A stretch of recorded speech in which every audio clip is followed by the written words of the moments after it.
How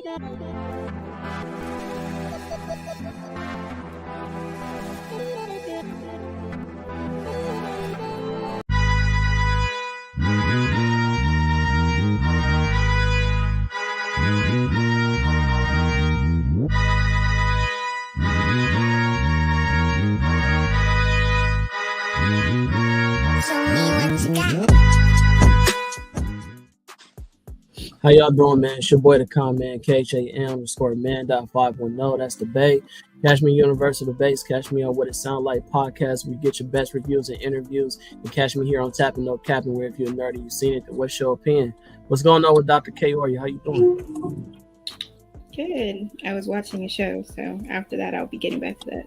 But of course, you can find me on Nerd on the Street. I keep forgetting what it is that I do.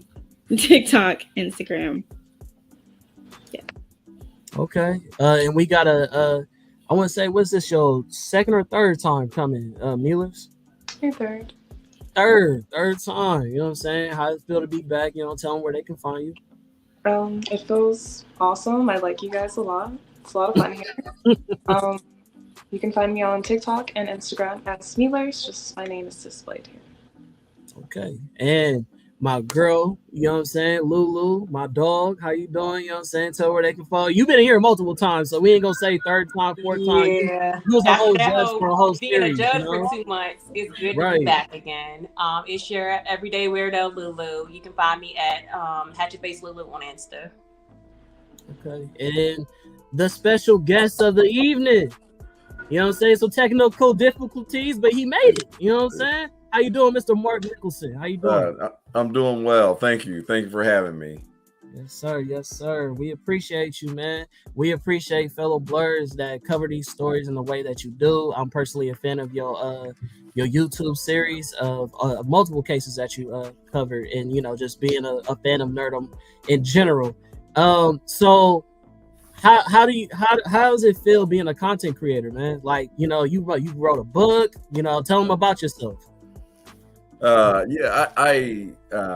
as far as the YouTube part, it wasn't anything that I necessarily like planned out to do. I just one, I like to talk, and so that came pretty natural to me. And then, you know, when it was dealing with comic books, superheroes, that's been a passion of mine ever since I was real young. And then YouTube has been a platform that I've used for marketing my law firm. So I was doing it, and then, you know, just all of a sudden when I did the one on Johnathan Majors, it kind of blew up, you know, and then people were like, you know, commenting and liking and subscribing and all that. And so it was like, I'm just being me, not being like a lawyer, you know, not like, you know, with the suit and the tie and being all stuffy and things and talking in these legal terms. I'm just kind of like the way I run my law firm. You know, I run my law firm same way. It's like jeans, sweatpants, t-shirts, you know, of course, unless we're going to court. And then so it was nice to, you know, feel the embrace of fellow YouTubers and people that are just like liking and subscribing. The timing was a little difficult because with the holidays coming up, and then I had my own jury trial that I was preparing for. So it was like, you know, it was kind of like, oh man, I'm trying to do the YouTube and got my own real cases that I'm dealing with trying to do. So, but it all worked out, and I'm trying to gear up for the next one, which is going to be, it looks like a lot of people wanted some stuff on Jamie Foxx when I took a little poll. So I'm talking about Jamie Foxx and then the OnlyFans murder case. And so that one obviously looks like it's going to go to trial. As far as my book, you know, I get a lot of clients that say, hey, what are my rights? What are my rights? And instead of me trying to tell people all these different stories about what their rights are, then I'm able to go ahead and say, hey, here's a book. You know, it tells you what your rights are in prison, also tells you what your rights are outside of prison, getting pulled over by cops and things like that. It was a number1 bestseller on Amazon under constitutional law. Also, it talks a little bit about my background prior to becoming an attorney, but being, you know, basically a victim of, police brutality and things like that, and spending 12 years of my life, in the dungeon, you know what I'm saying, being, beat by guards, having them threaten to hang me and things like that. And when I got out, first 2 years of law school, I was homeless, living under a bridge and things like that. Yeah. And so, but I can talk all day, so I'll go ahead and stop because you have other guests. No. This is actually better than I thought it was gonna be. Like, you have a personal experience with injustice. That's actually a beautiful story. Like, we see this stuff on the movies all the time. Rarely do we ever get to talk to somebody who actually lived the experience. So no, you ain't talking our ears off. Like, I was personally like, wow, like I didn't know you had that background. You know what I'm saying? Yeah. So I can't say that's awesome because as a black man, that's a terrible shared experience that we normally have. You know what I'm saying? Right. But for somebody who respects my people for what they've been through and making it out of a struggle, like, salute to you. You know what I mean? For doing that and taking a struggle and doing something positive with it. You know what I'm saying? So how hard? I mean, that kind of reminds me of a show that came out, because there was a show with I think 50 Cent was in the show. And it was a dude who went down for selling drugs, but he never sold the drugs, and he became a lawyer inside of the prison. Yeah. You know about it? Yeah. I think it's called Prison Lawyer or something like that, but that was a good show. It's called Life. There you go. Yeah, there you go. Yeah. Yeah. I don't think it's on anymore. It was on for about maybe 3 seasons. Yeah. Yeah. And he's out of Philly. Right. He's out of Philadelphia. Yeah. So where are you from originally? Indiana. So I'm in the Midwest, Indiana. Only thing I hear a lot of corn. That's what's up. Okay, so tell them about your page real quick. You talking about my website or the YouTube? Yeah. Oh, right here. Okay. Well, we can go to both. I can go to YouTube now. No, this fine. Yeah. So right here, basically.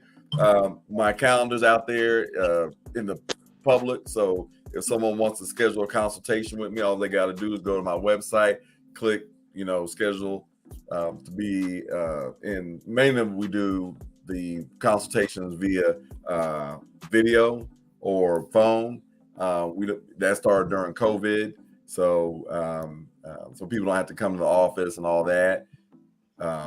Then there's my National Trial Lawyers, the top 100. I was also in the military. I'm a combat veteran. I served in the Army. Oh, thank you for your service. I'm also a vet. Okay, yeah. What branch? Army. Okay, yeah. So I was in the Army. Yeah, I was 11 Bravo infantry. Okay. Yeah, and I was the person you didn't like. I was a 42 Alpha. So okay. Then so you probably tell your listeners what 42 Alpha is, because they probably don't know. Okay, so a 42 Alpha, for y'all who don't speak military talk, which is called an MOS. What's going on with Watson, man? MOS is basically your career choice in the military, and a 42 Alpha will be human resources. So I was a paperwork, pusher. That's what they try to call us, paper pushers. You know what I'm saying? So the reason why I say the person you don't like is because when you are human resources, you the person that, you got to go to me for everything. So a lot of times, because the military is not perfect, people's paperwork get messed up. You know what I'm saying? It's a whole long process to get stuff done. So yeah, like if you HR, you got a lot of stress on your head. You can't mess up people's important paperwork, money, awards, all that stuff. ETS, yeah. All right, man. What's going on with Watson, man? Introduce yourself. Not much. How y'all doing? Watson_the Great. You can find me on TikTok, Instagram, YouTube. Thanks for having me on this panel on this controversial topic or topics that we speak on. I'm very new to this, so I'm going to definitely keep an open mind about it. It's good to meet y'all. Merry belated Christmas. Happy New Year. I hope everybody had a good day today. Sorry. And while we here, I just wanted to show y'all this is his YouTube. So if y'all go ahead and type this in and you see it say subscribe, you know what I'm saying? So this ain't no, you know what I'm saying? This ain't just me like trying to, hey, come on the show. Like, no, I really watch his stuff, you know what I'm saying? So This is his show right here. You know what I mean? His YouTube. I really love it. You see the numbers. You know what I'm saying? He doing a good thing. So y'all tune in to him, man. You know what I'm saying? And also, before you continue, my bad to cut you off. My apologies for being late. I got my time zones mixed up. Oh, you good, man? You good? We on CP time. We good. All right, so we just gonna go ahead and hop right into it, man. Y'all see the subject. The major upset official ruling, you know what I'm saying? The special guest, Mr. Mark Nicholson, you know what I'm saying? That's his @ if you want to follow him on IG. And we're going to talk about the Johnathan Majors case, y'all. We going to get into it. We got a couple of subjects. And we're going to start off with the first part, which is, what was y'all predictions before the ruling? You know what I'm saying? I don't know if anybody want to start it off of like how y'all felt about it as the case was developing and the news was newsing. What was y'all like, you know, predictions for, like, did you think he was automatically guilty? Did you have any reservations? Like, what was y'all first thoughts?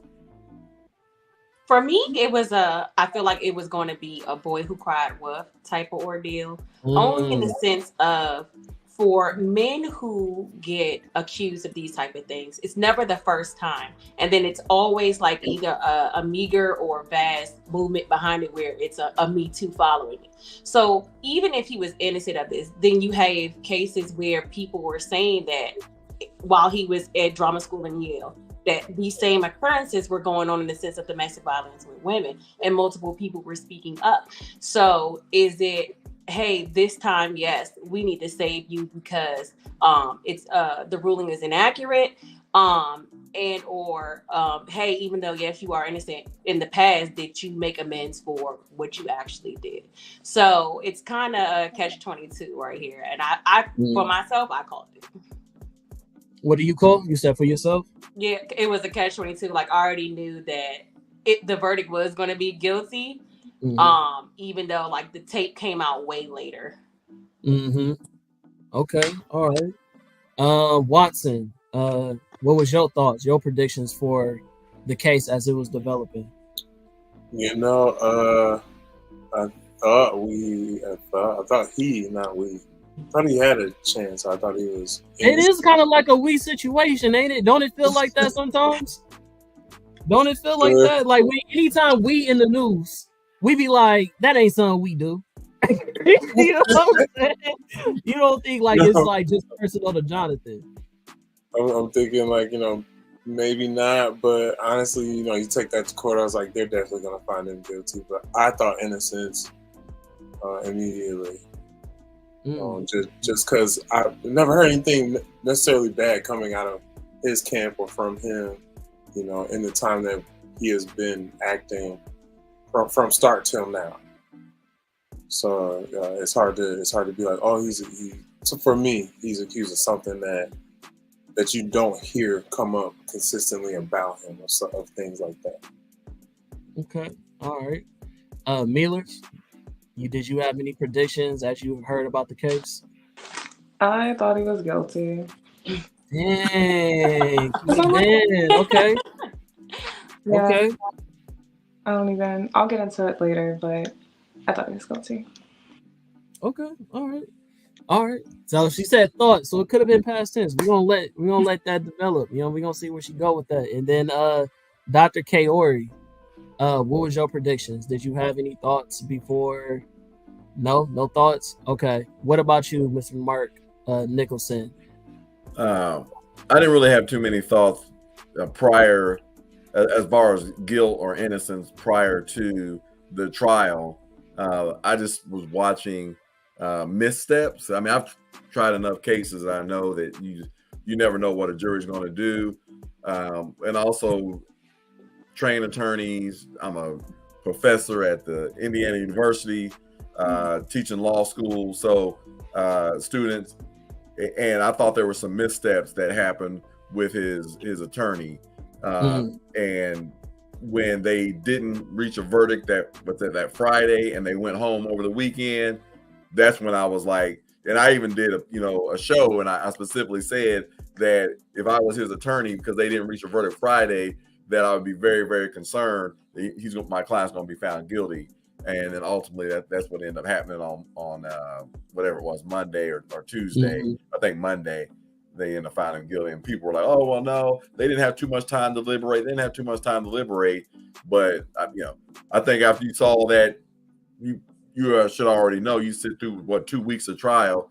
At the end, you should already kind of have your mind made up. And if their mind wasn't made up, he was not guilty on that Friday, then I thought, he was probably going to get convicted. I didn't really know of what, but I figured with all those charges, what prosecutors like to do, they like to stack charges. And so they'll maybe charge with 10 different things, hoping that the jury's going to be like, man, let's just find him guilty of something, so they find him guilty of one. We call it split the baby. And somebody said, "Oh man, what do you mean split the baby?" I was like, that came from the Bible, you know that, King Solomon, when they were fighting over the baby, so it's a cut the baby in half.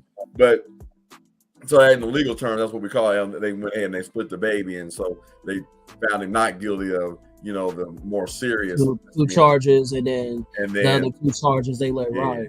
So with that being said, from your legality standpoint, have you dealt with domestic violence before, like cases like this before? That's what I'm known for. You know what I'm saying? Okay. Yeah. They call me the battery man because my focus on battery cases. So so I mean, that's, it's been written in the paper, been on TV, for batteries, and marijuana, drug cases are, two of the main kind of cases I do. But yeah, that's I actually love battery cases, to be honest with you, when it comes to going to trial, because a lot of times it's, like situations like this where it's, not a lot of proof. It's just this person saying it versus this person saying it. And they're more along the lines of equal, where if you have somebody saying like the cop, like going against the cop, then a lot of times, especially in Indiana, the police, well, prior to George Floyd especially, but the police still have this kind of presumption that they're right, like, they're infallible, like whatever the police say goes. And so sometimes it's a lot harder to get jurors to look past that bias when it comes to law enforcement than if you just have two people that are, saying, "Oh, he hit me, he hit me." And, I tried a case, 2 African-American females that were in a relationship, and my client was charged with domestic battery, strangulation, criminal confinement, and then arson for burning down the house. And I really conservative town with all white jury, and I was thinking, like, they probably gonna find my client guilty, but they found my client not guilty, of all charges. Wow. So it's one of those things where when and one of the things I saw, well, I can stop talking now so someone can, but when it's time, I'll tell you what I thought about some of the things that happened in the Johnathan Majors trial that were missteps by the defense counsel. Okay, so I'll tell y'all my thoughts. My thoughts was, I don't believe it. I've seen the way this man carry himself around people. I've seen the way he's been around his staff, how he's been on interviews. Like, he's always had a close-knit relationship normally with the people that he worked with. And I've never seen him come off as a violent type of person. And once the stuff started developing, I was like, okay, this don't sound right. You know what I'm saying? And just based off of the fact that we kept hearing that she was the aggressor and that she was, she was arrested and, all these different things. I'm like, okay, this is not a normal situation where that happens. And then we find out later that they didn't use any of the evidence of what she did into account into the court. And so that part really threw me off. So I don't know. What would you say about that? Like, why would that be in this type of case? Like, why would they choose not to allow her offenses to be brought up as evidence? Or I don't even know why it wasn't even brought up as a what do you call that when you defend yourself? Like, what is it called? Self-defense. Yeah, self-defense. I would have thought he would have did like a self-defense type of stance. Yeah. Well, that's part of the, and it's easy, second guessing, what happened, but I do think that some of the missteps were from the very beginning when his defense attorney said, hey, I got this video that's going to, in text messages, that's going to exonerate him, and then they released the text messages, and then people that deal with domestic violence cases know that this was not clear cut, and so matter of fact, she was kind of ridiculed because like, hey, these don't sit there and clear him. She's over there saying, oh well, man, it's my fault, and I told him it was my fault. So it just seemed kind of like not clear that these messages exonerated him or the video exonerated him, like she said in the beginning. And then the defense strategy they went with, where it was just like, he's the victim, I think would have maybe been stronger. Of course, I don't have all the evidence like they do, but would have been a little bit stronger if they got in there and ran a defense, self-defense, defense of property. That's his cell phone, ladies and gentlemen of the jury. She grabbed his phone. He had a right to take it back. And if she got hurt in the process of getting his phone back that she took, then that's self-defense. That's defense of property. You're not going to sit there and let me take the phone from you, because that's your property. And if I try and I get hurt in the process, then that's on me. She should have never grabbed his phone. But I think by trying to maybe push it all the way to where she's just acting like she got hurt or she hurt herself and all that kind of stuff like that, I think maybe made it a little bit harder for the jurors to grasp that, instead of maybe taking some ownership and say, yeah, when she reached his phone, but it was not her phone, he did grab it back from her, So okay. So Duke Davis, shout out to Duke, what I'm saying, real good friend. He's in law enforcement. He also is was a part of the military. He's a veteran as well. He says verbiage continually referred to as a victim and exclusion of evidence plays a huge part in perception, which can sway things. How did you feel about that during the proceedings? Like, how did you feel about the court continuously, allowing her to be called? Well, I heard she wasn't. I was told that she wasn't allowed to be called a victim, but like after, like while they was putting it out in the news, that's how they painted it. So, like, what was your perception on that? You referring to me? Yes. Oh, okay. Yeah. So there's a thing called motion in limine, and this motion in limine was filed, that I always file in cases too, that says you cannot call this person a victim, because it's up to the jury to decide whether or not the person is a victim. And the jury gets to decide that. Now, you can say they're an alleged victim, they're a complaining witness, but you can't get in and say they're a victim, because now you're predisposed. Now you're putting in the juror's head that this person is a victim, when that's, not, it hasn't been proven that they're a victim yet. So the court did grant the defense motion in limine to say she couldn't be called a victim. But yes, in the media, they go ahead and they, say that they did use different words. Yeah, they used that. And then, matter of fact, I even saw one media report that said he was convicted of the felonies and found not guilty of misdemeanors. Wow. It's like, what? So yeah. So that goes, I should have saved it so I could show it. But so that goes back to the reason why when they went over the internet, and when they went home over the weekend and they were admonished not to go out and, look at things on the internet, who's going to enforce that? They don't have anybody sitting at home watching them. Those jurors, started looking up stuff on the internet, and they went to their sites to get their view of it and their spouse and things like that. I mean, it's really, really hard. That's why I don't know why they didn't push to have the jurors sequestered once they were in deliberations, because they're going to get bombarded with all these biased reports, and then they're going to come in Monday like they did and find him guilty. Okay. All right. Let's go ahead and move on to the second part. Do you agree with the verdict? I think we should start off. Let's start off with Majors, because you said you thought he was guilty. After he was found, partial guilty. You know what I'm saying? Guilty on 2 accounts, not guilty on the other 2. Yeah. What was your feelings towards that?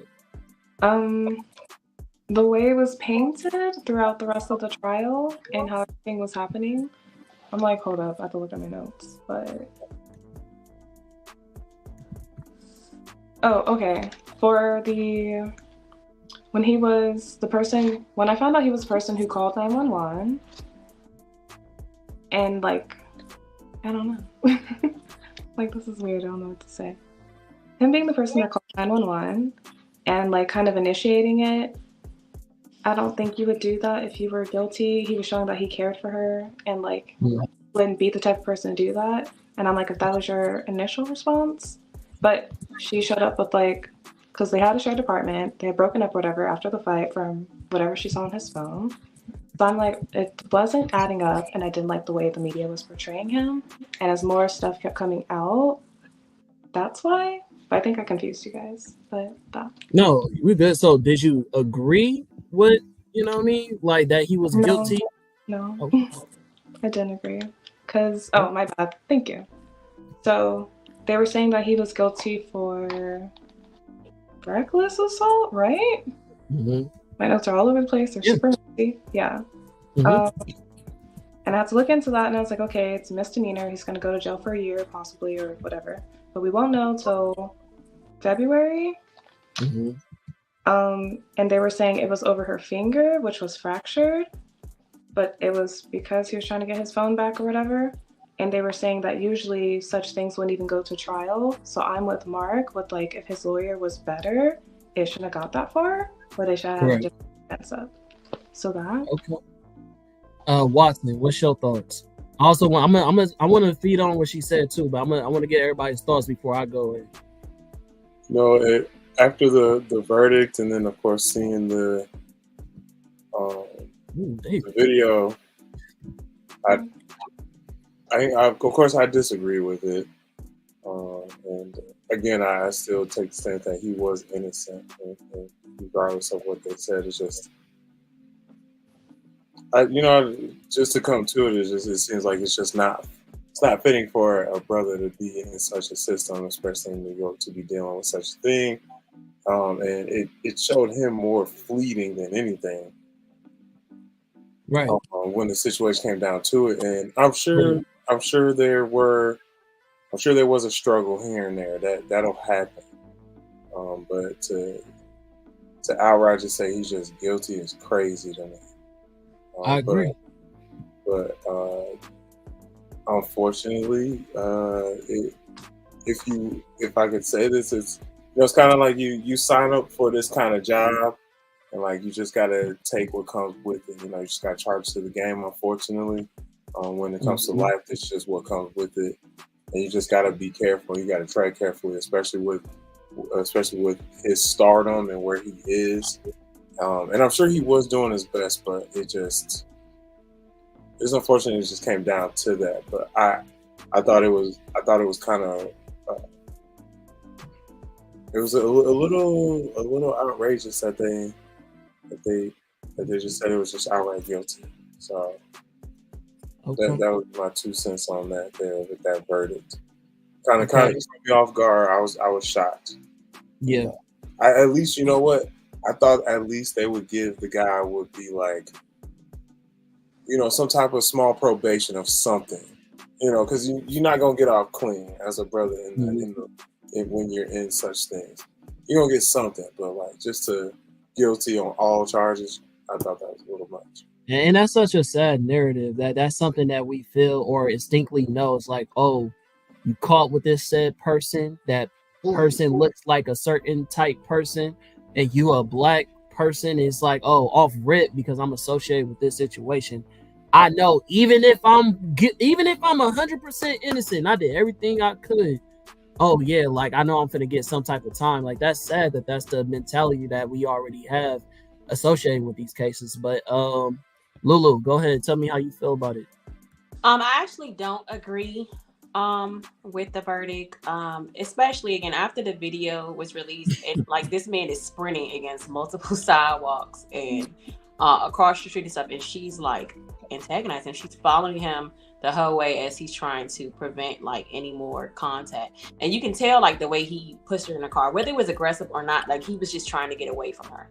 And the fact that it just seemed like white girl tears to me of how it was displayed. And like I think Mark said, verbiage plays a major role to the jury in the sense of how they view the case and such. And then I think having that long weekend for them to see how the media played out definitely made an impact on the way that they decided it would go. But no, I don't agree with it at all. Okay, Dr. Kaori? No, I did not. Okay. No, I did not agree. Okay, got you. I mean, any reasons why?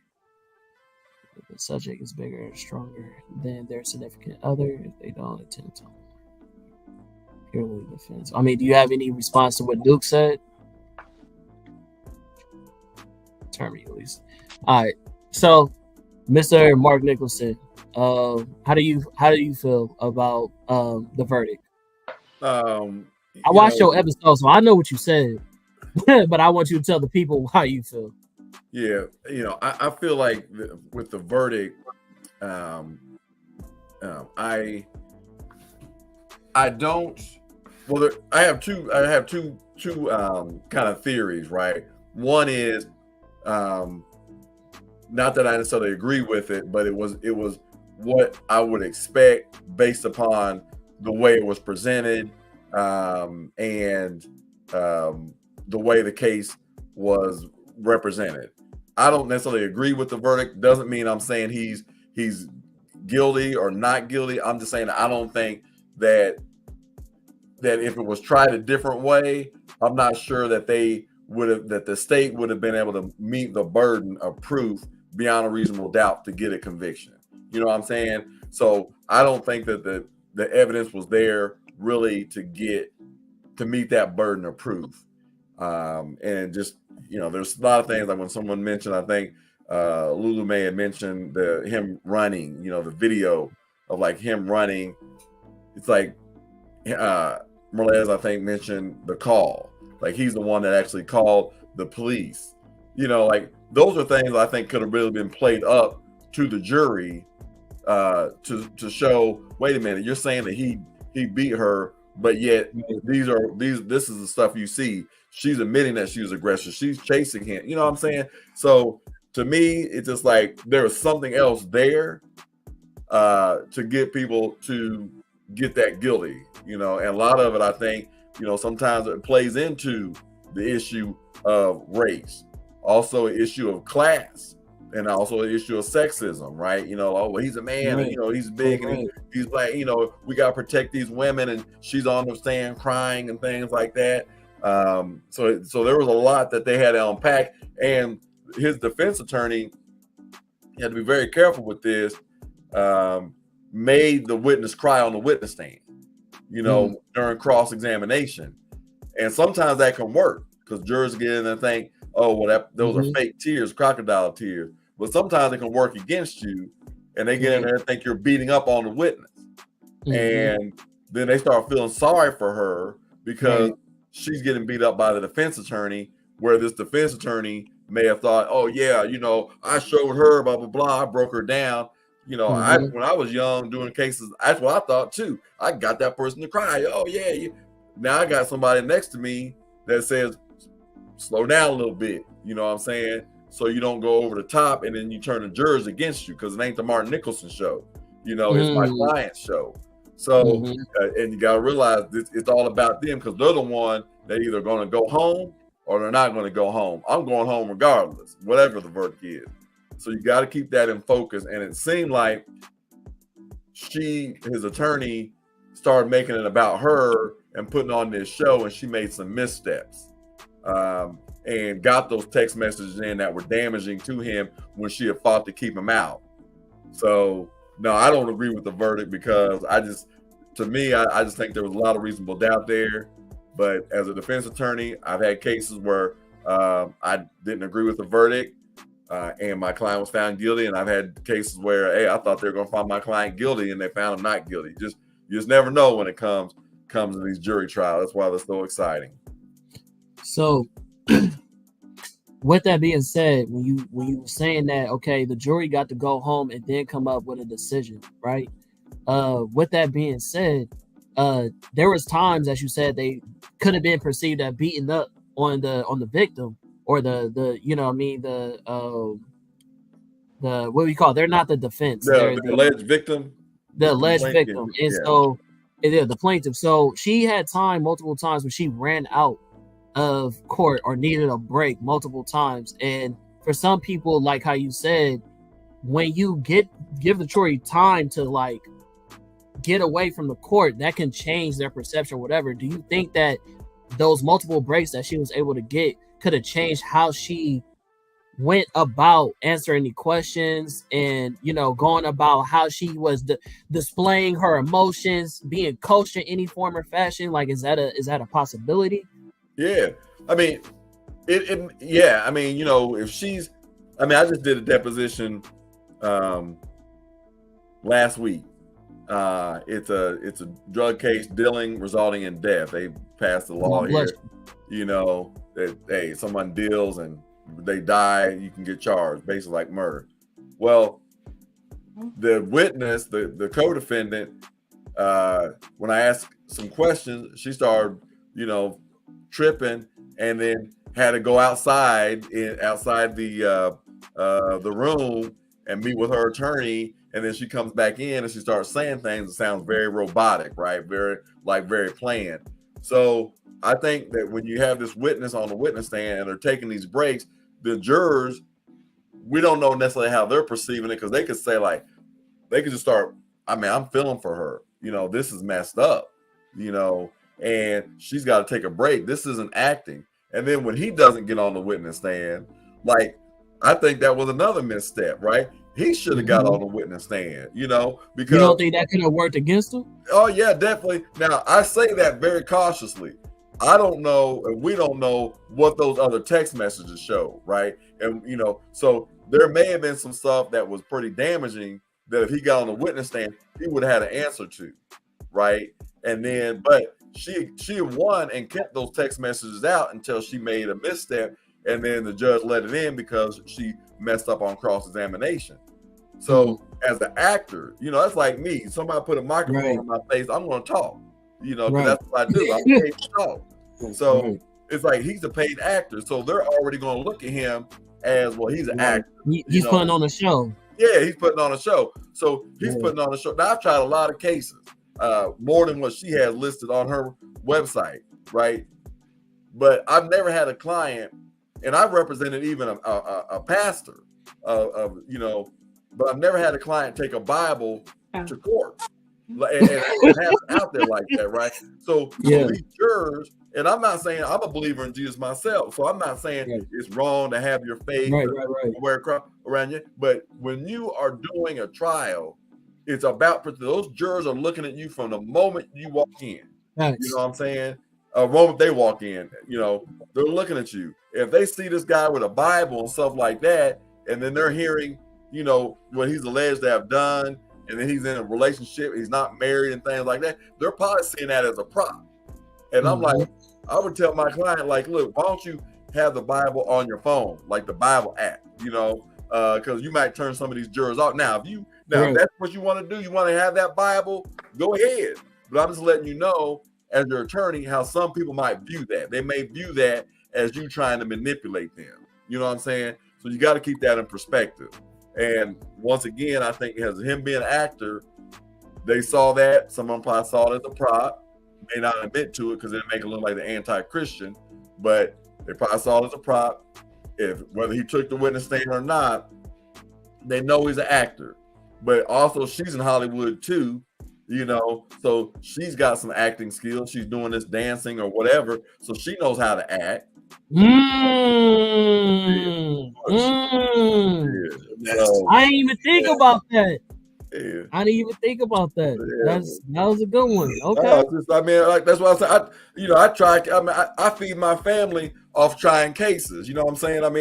And by being on the inside, I take it more than just. I didn't come from my mom and dad or doctor turn all like I didn't come from that. You know, my mom worked in a mental health hospital, and my dad worked in a factory back when the factories. So you know, I didn't come from that kind of background. So I mean, I take this as a serious honor and privilege to be able to be an attorney and not somebody that just thinks, oh, this is my right because, you know, of course I'm going to be an attorney because my dad was and things. And I feel like I got to be even better than the next person. Let me tell you one more story, Con, man. I had a drug case where my client was found with cocaine in his pocket.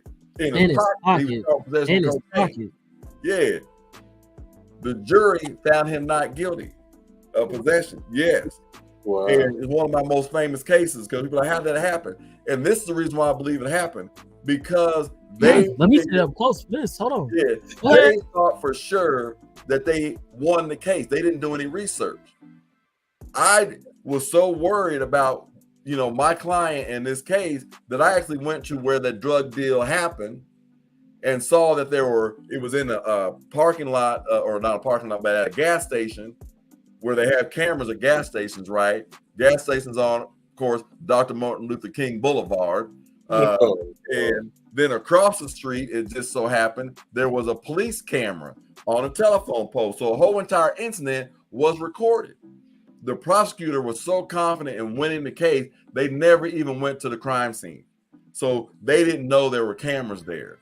And when I presented the case and told them the whole entire incident was recorded and the prosecutors hid that from you, didn't let you see what really happened, the jurors turned against the prosecutors, found my client not guilty. You know, thank you. So that, thank you. So that's the thing. I try to go above and beyond because I feel like, you know, one, as you know, as African-American men, black men, you know, we got to do more work, you know what I'm saying? Because they underestimated, you know. Right. Yeah, thank you, David Duke. I appreciate that, you know. And they slipped up. And so that's kind of the same thing that happened here is there's more work I feel like she could have done, you know. But that also comes with child experience, you know, too.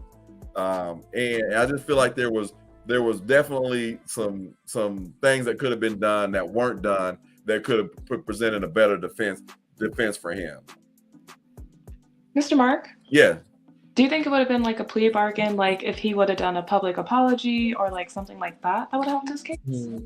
I don't think he wanted to take any kind of plea bargain because if he did, I mean, his career would have been, you know, pretty much, you know, he had been in the same situation he is now. Yeah, I'm like, but he is now, or like a hiatus, or like something that like makes the public feel like he's sorry, a year-long hiatus, something like that. Yeah, I mean, he could have did if they had like a diversion type of agreement where, you know, maybe he goes in and like said does an apology because I'll back up a little bit, Marlez, to a bigger point that you may be kind of alluding to, or but I will say it outright is that we have to be careful of our surroundings. Now, I'm not famous or anything like that, you know what I'm saying? But still, wait a minute, we ain't gonna we ain't doing that on this podcast. You know what I'm saying? You famous today? Yeah, let me rephrase that. Because I am on your show, I am now famous. You know, there you go. It made me famous. Let me clarify that. So with that, you know, I don't want to associate myself and get caught up with something that's going to make Con Man look bad. Like, hey, that dude you had on your show, Mark Nicholson, I thought he was about something, and I come to find out he done, you know, did X, Y, and Z. And so Johnathan Majors, you know, Johnathan Majors had all this going for him. Yeah. And, you know, he knew through these text messages, you can see that he was dealing with someone that was volatile. You know what I'm saying? Mm-hmm. And at that point, you know, you gotta say, you know what, I ain't dealing with you. You know what I'm saying? Because this wasn't the first time they had some kind of altercation. You know what I mean? And like I got too much at risk, you know, to be dealing with that.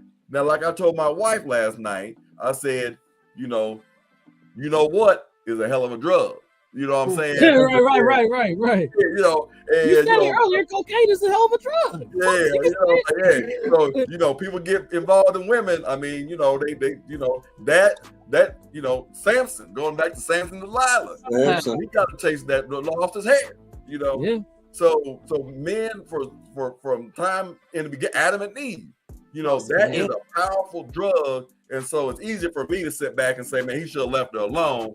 But if she was putting it on him like he ain't never had, you know, then he ain't gonna leave. But look, was it really worth it? I mean, this guy's lost tens of millions of dollars for this, and was it really worth it? I ain't ran across it. You know what I'm saying? Right. You know. I ain't ran across something that's that good either. Make me lose my freedom. Shoot, I just got it back. He lost more than what she's worth, and whatever he's worth. That's your phrase right there. He lost more. Like he was about to have a commercial out that was associated with the Army actually, and they cut that. He had some other deals, and then another season of Loki he was supposed to be in, and they cut that too. Yeah, and that movie Dreams, magazine Dreams, they were talking about that's supposed to be up for Oscars and all that. But I'm sorry, Merlez, I think you're getting ready to say something. Oh, I was gonna say he got, because I listed it all. He got uninvited from the Met Gala. Yeah. He was in seasons 1 and 2 of Loki. Marvel dropped him the second the verdict was like announced, and then I saw, I don't know who that guy is who keeps commenting, but he mentioned Duke. I'm like, whoever is commenting, but I'm like, oh my god, I lose it every time. What part? Whatever he just said in the comments. I got you. I'll pull it back up. This one? Okay. Yeah. Ezra Miller. And I'm like, who is not a person of color who did way crazier things and wasn't dropped and is still about to be the Flash. And I was like, okay. And we could throw in Robert Downey Jr. and how he went to prison before and had all that. Like, we all knew he was bad before. But he was redeemed and he got to be Iron Man. And like, you know. So I'm like, where's Jonathan's second chance? Why was he dropped so quickly? Like that. I agree. Also, Ezra did some. Peter Flash, he did some wild stuff and it involved children too, in the sense of kidnapping. Like that's crazy. Yeah, that to me is one of the best example is Ezra Miller, who was accused of doing things and then actually even got found guilty or pled guilty. Like trespassing and all that kind of like that. I mean, and they just said, you know what, we put money in this movie. We ain't dropping it. But I also know that, the racial dynamics behind it is like, we about to get into that. But probably the sexual dynamic too. That too. We gonna hop into that on the subject coming up next. But I wanted to tune into my part of why I don't believe I don't believe the verdict should have been guilty. One, Miller's brought up for the fact of the hand, right? I forgot the government name, Facebook. Oh yeah, that's his IG, y'all. So if y'all want to hit him up on IG, that's my boy Duke IG. You know what I'm saying? But speaking about the hand, the doctor that went into court said there was no way that the hand was damaged from Johnathan Majors, and that was from an expert's point of view. They said for her hand to have been damaged the way it was only just her finger. That if it was happening in a squabble or that he was attacking her, it would be multiple, like the whole hand would have to be damaged. It would be multiple things, not just the finger. So the evidence was like, okay, there's no evidence to say concretely that he did that to her finger, right? There was nothing that said. Then they tried to say, okay, the little cut behind her ear happened when he pushed off of her, but then the defense pointed out that she bumped her head in court that she lied about when she was at the club, and they was like, oh, here you are right here bumping your head, so you didn't bump your head. And again, there she goes again with the crying and saying that she don't want to keep talking about it and things of that nature. Then you got the again, like she said, Miller's pointed out that, oh yeah, he was being a gentleman, he called the cops. We have footage before the cops even showed up on scene from I would guess you would call the front desk who had say that again? Like the lobby, but I don't know. Yeah, the lobby, the people who worked at the wherever he stayed, and they had camera footage of him calling them up, saying that he was worried about them. They walked him up to his place.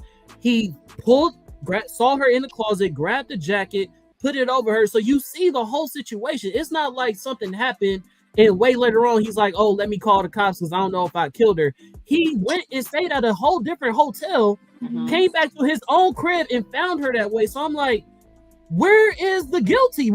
And then, okay, again, y'all talking about the fact of him running away and her chasing him for blocks, right? And if he was the aggressor, then why would she be chasing him? Here's what I want to point out. Had the roles had been reversed, other people would have had the roles been a woman pushing a man into the car and running down the street for blocks while a black man was running after her, then all of a sudden the footage would look way crazier.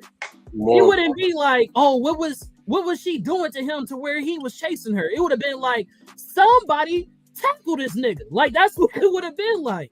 Somebody called the cops immediately, except everybody's looking at this, and all throughout social media, people are making fun of this man running. And I'm like, so where is... It's going to be a meme soon. Right. Like how Tyrese was always crying. Yeah. Exactly. And Will Smith. But the other thing, too, I want to chime in with that, Con, is when you guys were all talking about how they're both actors, and so they can portray a certain facade. If her, by profession, she's a dancer, did anyone check and see, did she have bruises previously before they were reported? Because if you're, she's been in different movies that have won awards and such. She's been in different music videos. So dancers, they bruise themselves, their feet, their arm, they look easily. Had anyone checked before they say it was just her? Because again, like you stated, even the physician stated that those markings weren't feasible from the actions that were portrayed in the video. Mark? Yeah, I mean, she testified that she had a high pain tolerance because she was a dancer and suffered injuries and things like that, which, makes me wonder, what else was she using to help with the pain, right? Like taking the sleeping pills. There was an issue in that previous text message about trying to get some kind of medication, pills and painkillers. So was this part of her way to get medication was by being injured and to get some medication because she's not only drinking as alcoholic, but also popping pills? Because the cut behind her head, I mean, that doesn't look, and I'm not an expert in cuts and things, but I mean, I've seen enough injuries, more than my fair share when it comes to these criminal cases. It's like, that's not something you're going to get like if someone slaps you upside the head, you know what I'm saying? Like that was like a cut, and there wasn't an indentation from like her earring, like, oh, here's blood on an earring that cut the back of her ear. So the way that was cut, it does make it look more like something that where she bumped her head at the club, at the DJ booth thing, or when she was in the closet, she fell down and passed out, which technically I think that's really what happened. I think, I mean, she didn't have pants on and all the kinds of stuff. I think she was so drunk from being at that club, and there was an illusion that she had, alcohol problems and things. And then she was taking these little sleeping pills, which is what people that have money do. They get sleeping pills, from doctors and things, or painkillers. And then she just passed out, bumped her head, probably broke her finger when she fell trying to brace the fall. And then next thing you know, when she wakes up, she can't really remember what happened, but she knows that she was in an argument with Johnathan Majors. So let me blame Johnathan Majors for this whole entire incident. One more thing that the defense attorney, I think, did that I think was an error. One of the arguments they said was that she was pushed in the car, like that Johnathan pushed her into the car to keep her out of the line of traffic. And the jurors, one of the first videos they wanted to see was that video, and there really weren't cars around when he pushed her in there. You could kind of see through the camera there was this line of vision that there wasn't really any cars around. Right. And once again, I think that was a strategic strategic error because it's like there weren't really any cars around. So now they've lost credibility. She's lost credibility with the jurors because now it looks like you're just saying a whole bunch of BS when it may have been better. It's like he pushed her in the car to get away from her, to get her in the car. Maybe the driver would take her home and separate himself. Maybe that would have been a stronger argument than saying, oh, he put her in the car to keep her safe from the cars coming by and stuff. Okay. All right, so everybody touched on the subject, so we just gonna jump right into the subject. I mean, this wasn't what I was gonna ask first, but we just gonna jump right into it. Are interracial relationships harmful? When have they not been? That's heavy. And the reason why I asked that, man, is because as we all brought up, you know what I mean? It's a difference in ethnicity and the perception of innocence based off of that. And also, like we brought up with him being a male, her being a female. And then we got the infamous, recording of him talking to her, saying that he needs to have a great woman in his life like Coretta Scott King and Michelle Obama. And a lot of people took that the wrong way, even black people, especially black people, and said that he was arrogant for making those type of statements.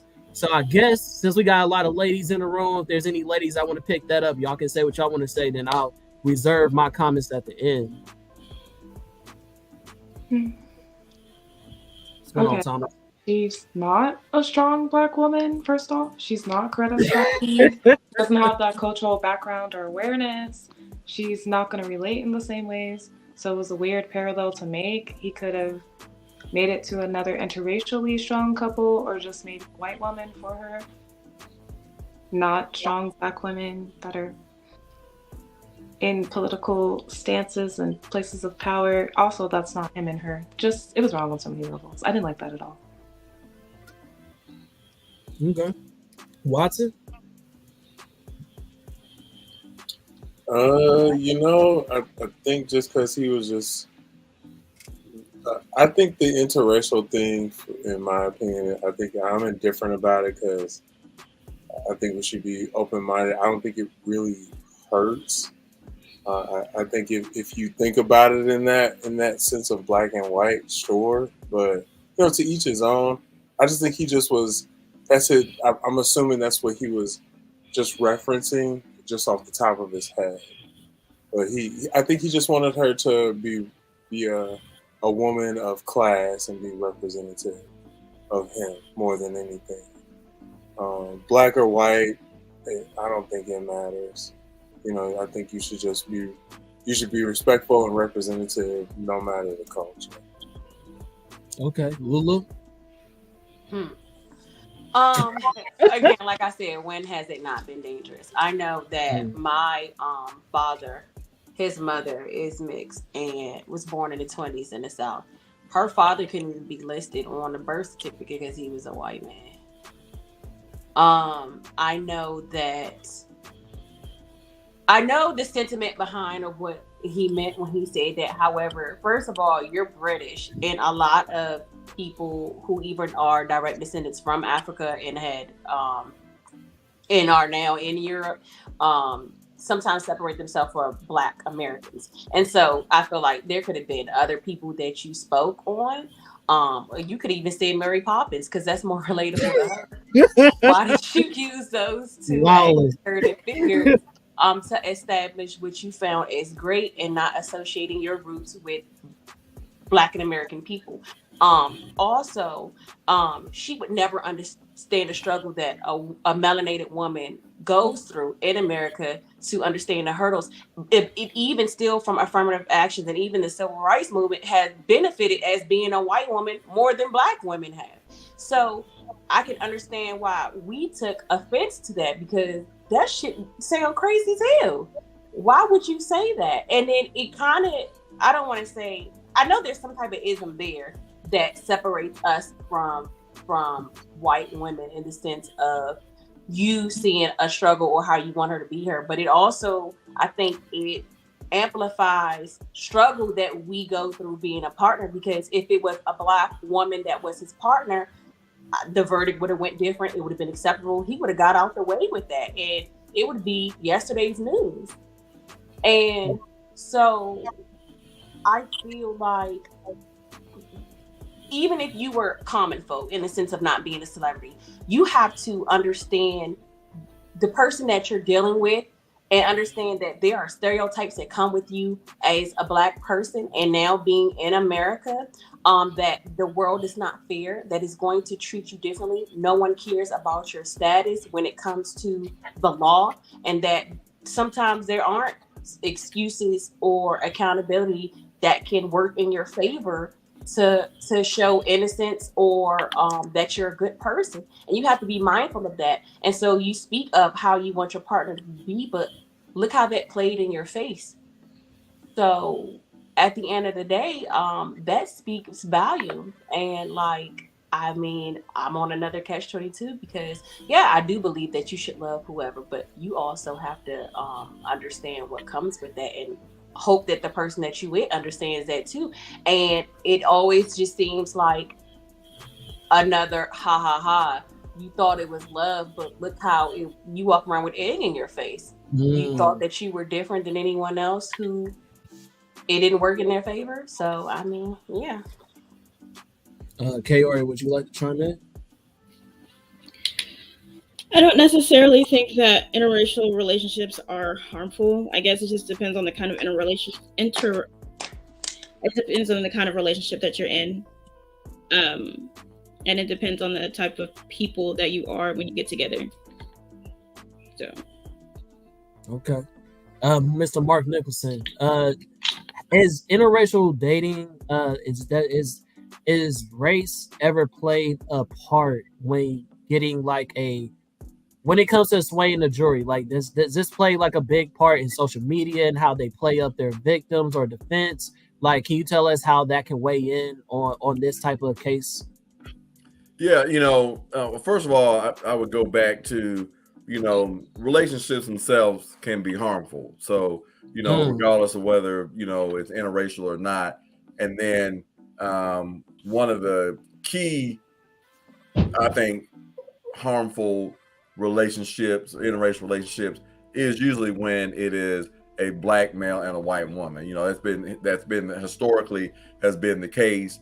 And Black men have been lynched from it and things like that. I can't really think of any other, ethnic in America, where you have that situation where, like a Latino dating a white woman, and and then all of a sudden, they're getting, lynched or stereotyped and things like that because they're Latino or they're Jewish or something like that. So really, I think Blacks in America, we have a special place when it comes to interacting with white people that no one else really can identify with. Even the Indians, basically, Native Americans, they basically exterminated them. So there's not even enough of them around for that. So I think I think David may have mentioned talking about love. Obviously, I'm a believer in that. If you're a consenting adult, you should be able to love whoever you want to, be in a relationship with whoever you want to. Try to stay away from the crazies, because if you don't, you're gonna be like what Lulu said. You're gonna suffer them consequences because you mess around with someone that caused all this drama, and they can then turn around, to your point, man, use that to manipulate the justice system, to manipulate the jury and all that kind of stuff like that, by pretending like you're defensive. Same thing when you get cases of like child molest. This child may be saying, oh, this person did it because they're a child, and people believe, oh, I won't believe a child would lie about something like this. Even though I had a case where the child was lying because she didn't want to move with the mom and the new boyfriend to a new city. She wanted to stay where she was at. So she ended up lying and saying, hey, he touched me. So that would try to break up the mom and the dude, and then she could stay in that town with her friends. But they're, they don't. Those are really, really difficult cases because people don't want to think that a child or someone young would lie. So so it does play into, and I know I always factor it in. I got what's called a mistrial because they could not find enough non-racist jurors to sit for a jury trial. I had my client was a dark-skinned African American, was accused of beating up and robbing a white person, and during the jury questionnaire, we ask them, about, most people ain't gonna get in there and say they racist unless they don't want to be on the jury. But the white prosecutor couldn't talk about race. The white defense attorney couldn't talk about race. But I've been talking about race since basically the day I was born, like most black people in America. We got to deal with it. So I got in and asked them what their views on about black people. They're talking about the animal. They kill each other. I watch the news, and that's all you see is shooting one another. It's crazy how they, So these people had to get stuck because they were obviously racist, even though the one guy that we struck because he said he was racist, he goes, well, weren't you in the military? I'm like, yeah, I was. He goes, well, I appreciate your service. I'm not racist. I just don't believe that, people should mix, So, it's Detroit, So, race does play a huge, and I had another case that ended in a hung jury. All the white jurors wanted my client to be found guilty. All the black jurors wanted my client to be found not guilty. And the jurors told us afterwards, the black jurors told us afterwards that make sure when you retry this case that you get more blacks on the jury. Like I have something, I don't have that, I can't just get on and get blacks on the jury, but I understood their point is that the white people, they didn't like the fact my client changed his name. He got Honor Prophet Noble Drew Ali as More Science Temple of America. Changed his name, because of his religion, did it legally, like he did a legal name change. And I didn't really address it because I just thought, hey, people get their name changed. It's not a big deal, But the white people thought he got his name changed, and that meant he was up to no good. He got his name changed because he was trying to hide his identity or something. It's like this guy literally went to court, got court documents to change his name, but they, so to them that meant he was guilty of something, I used to my kids. I'm sorry. Okay.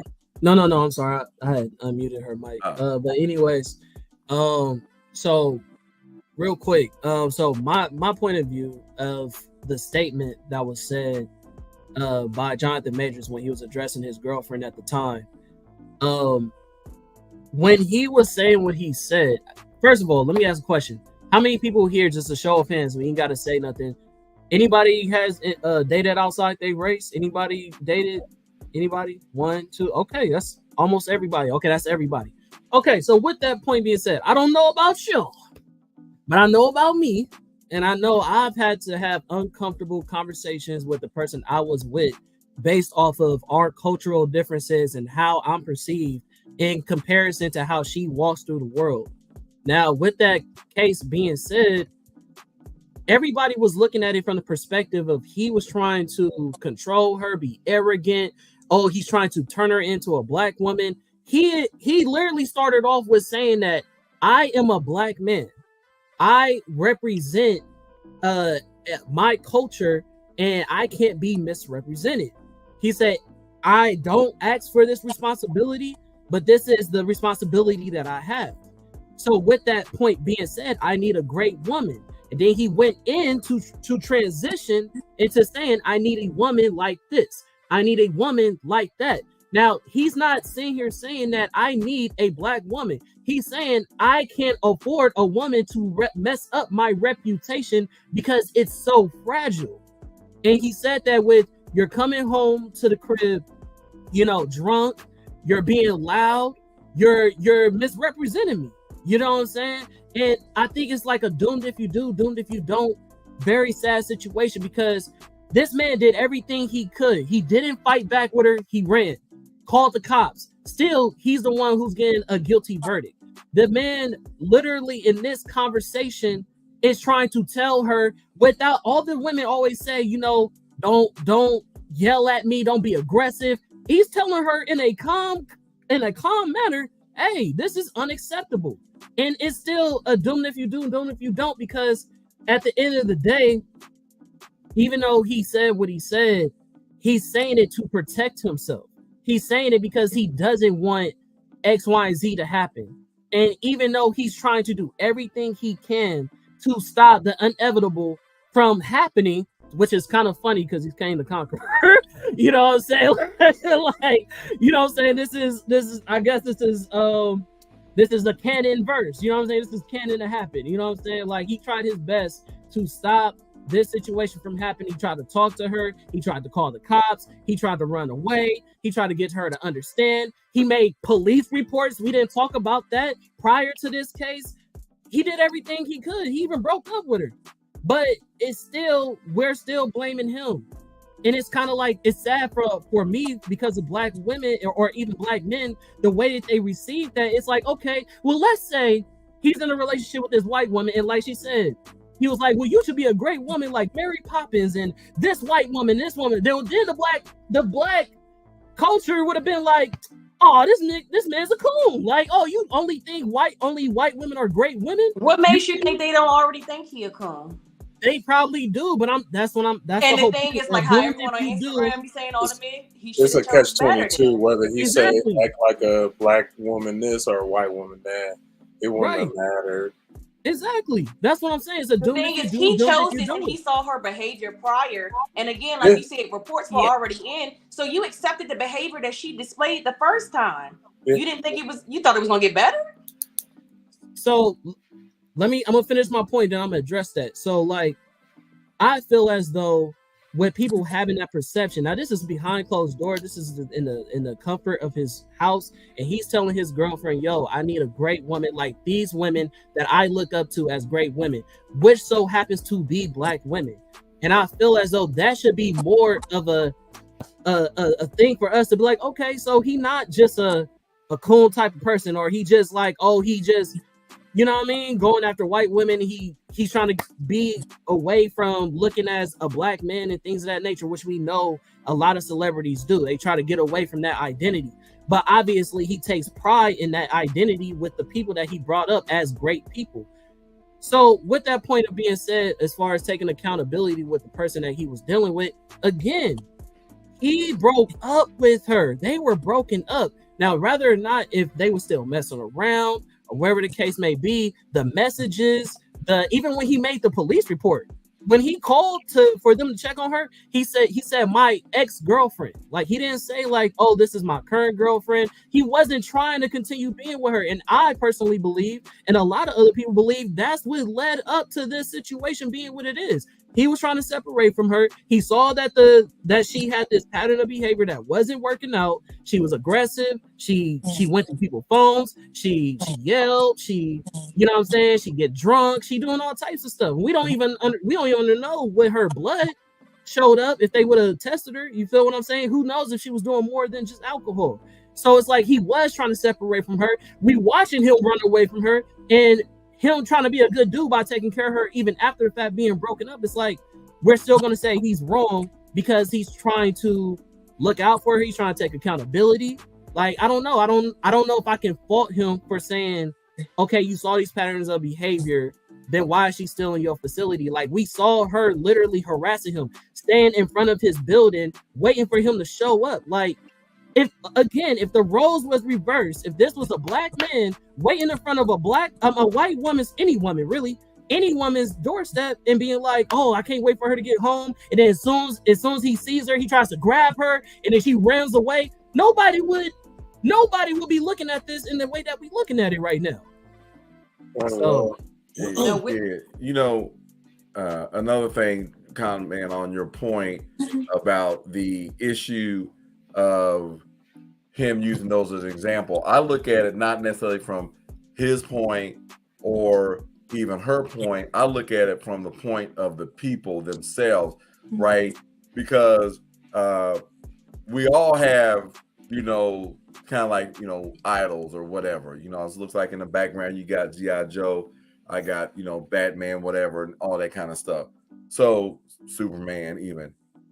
So when I say that, hey, I want to be like, right, that doesn't necessarily have anything really to do with Ray. He's talking about, I think from my point, like, I am honored and feel proud that someone would say, I want you to be like a Michelle Obama or a Coretta Scott King. I don't care what ethnicity they are. You look at Martin Luther King, who did he want to be like? Mahatma Gandhi, right? You know, who was from India or something like that, right? And and then you have people that are saying, I want to be, the next Mike Tyson. And they can be from any ethnicity. You need to be a boxer like Mike Tyson. And they're not necessarily talking about his skin color, but they're talking about that quality of how good he was as a boxer, Muhammad Ali, too.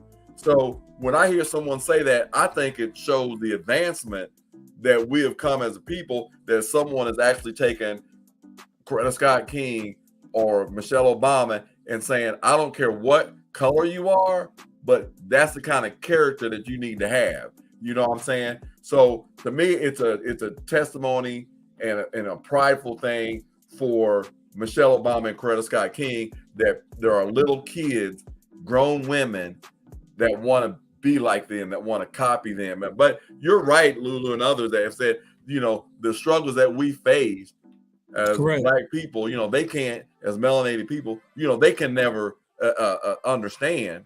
Fully understand. Yeah. But the quality of being a strong woman, of being honest, of helping other people, that's not limited just by your color. That can be an example for everybody. And that's what happens, right? What happened to Oprah Winfrey, Michael Jordan, all these people.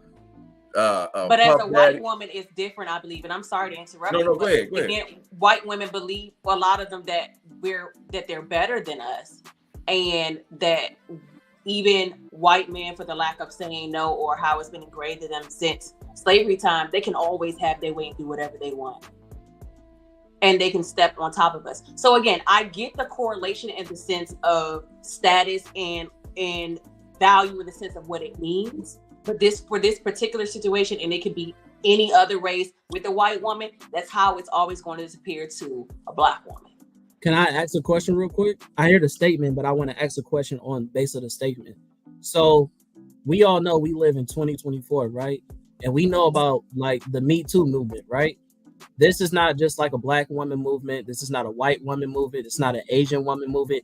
This is a correlation of all ethnicities of women who all can sympathize and say, I've been through something, and we all relate based on being a woman, right? The struggles of being a woman, not based off of the context of our skin, but based off of being a woman, right? Now, with that point being said, if all women can sympathize and say, hey, I see you as me, because we all can be subject to the same type of harm, then why can't you also be subject to the same type of honor and character, despite what your ethnicity is?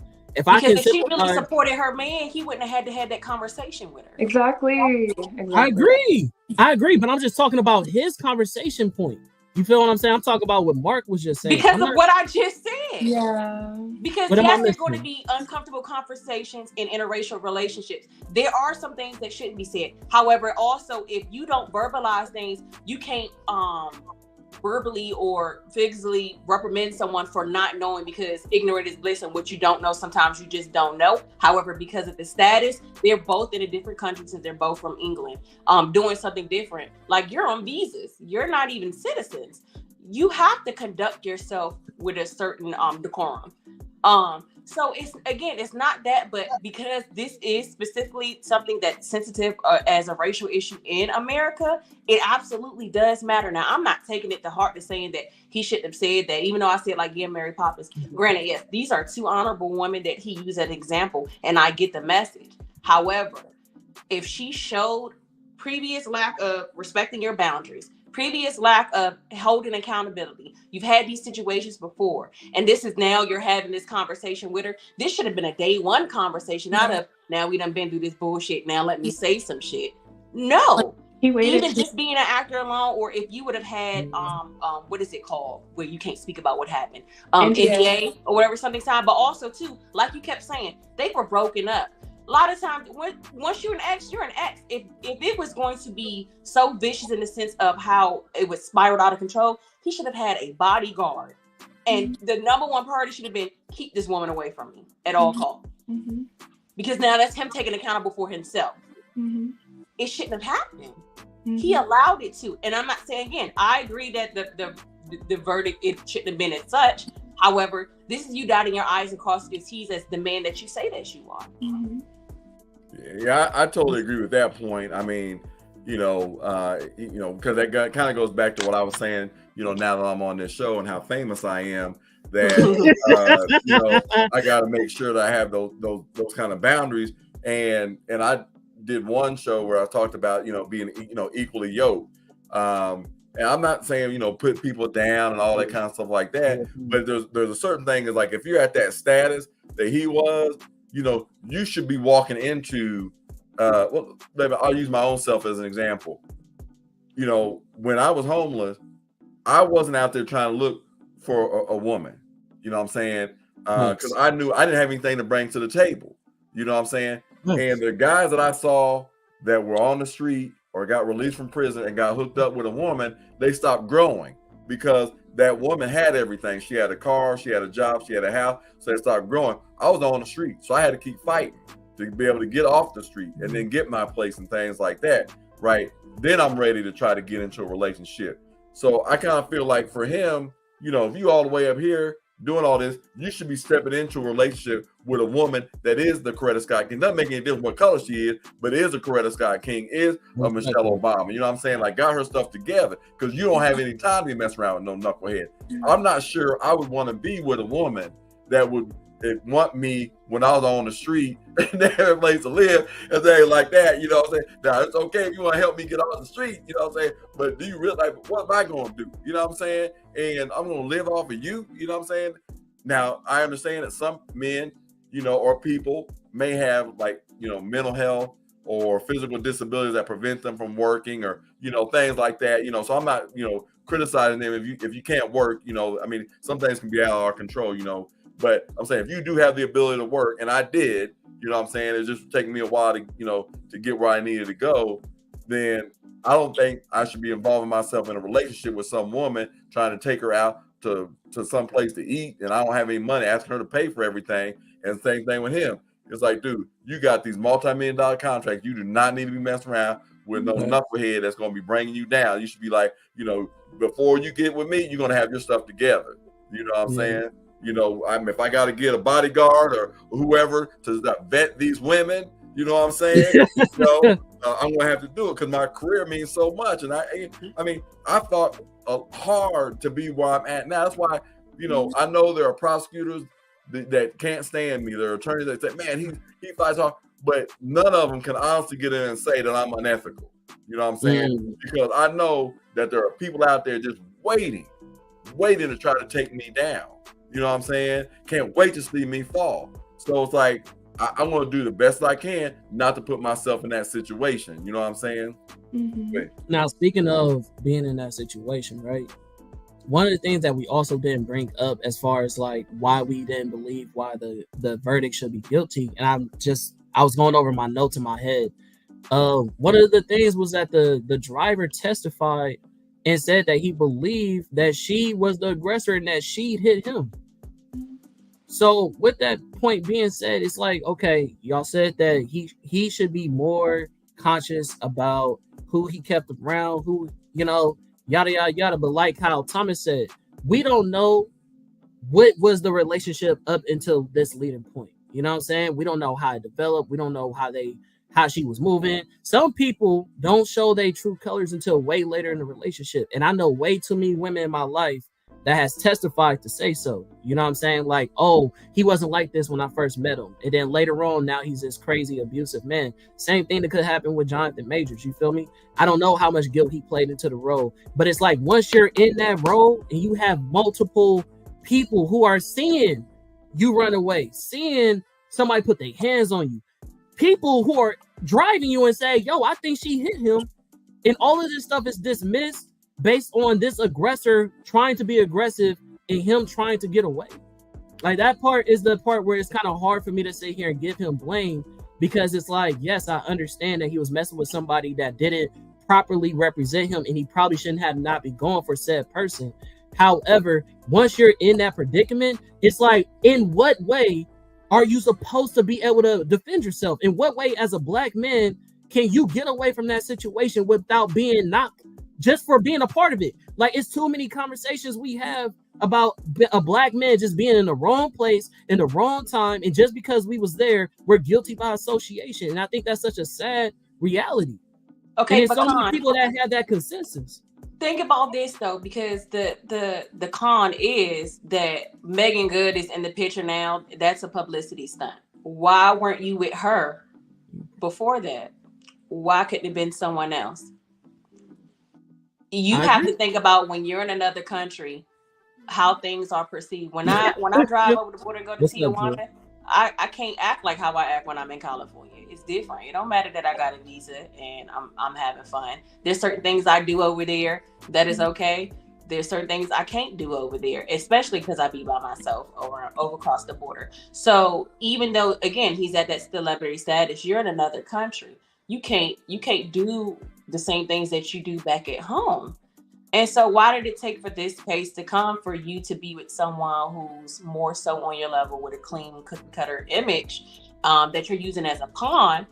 At the end of the day, all of this is still a part of accountability and how we were speaking on being equally yoked, like how it's spoken is you can't tell a field with an ox and a horse or a mule and a rat. Like they need to be of equal standards so that the harvest can be bountiful and even. So again, that is a part of evaluating what you want and what's best or what's best for you in the future, and obtaining that and nurturing it accordingly as you grow. Yes, some people you don't find out about till later, but then that means your discernment is off and you need to reevaluate how you view love and how you receive it in order to avoid certain situations like that. And at the end of the day, it seemed like he just caught a major L, and I hope that he learns from that.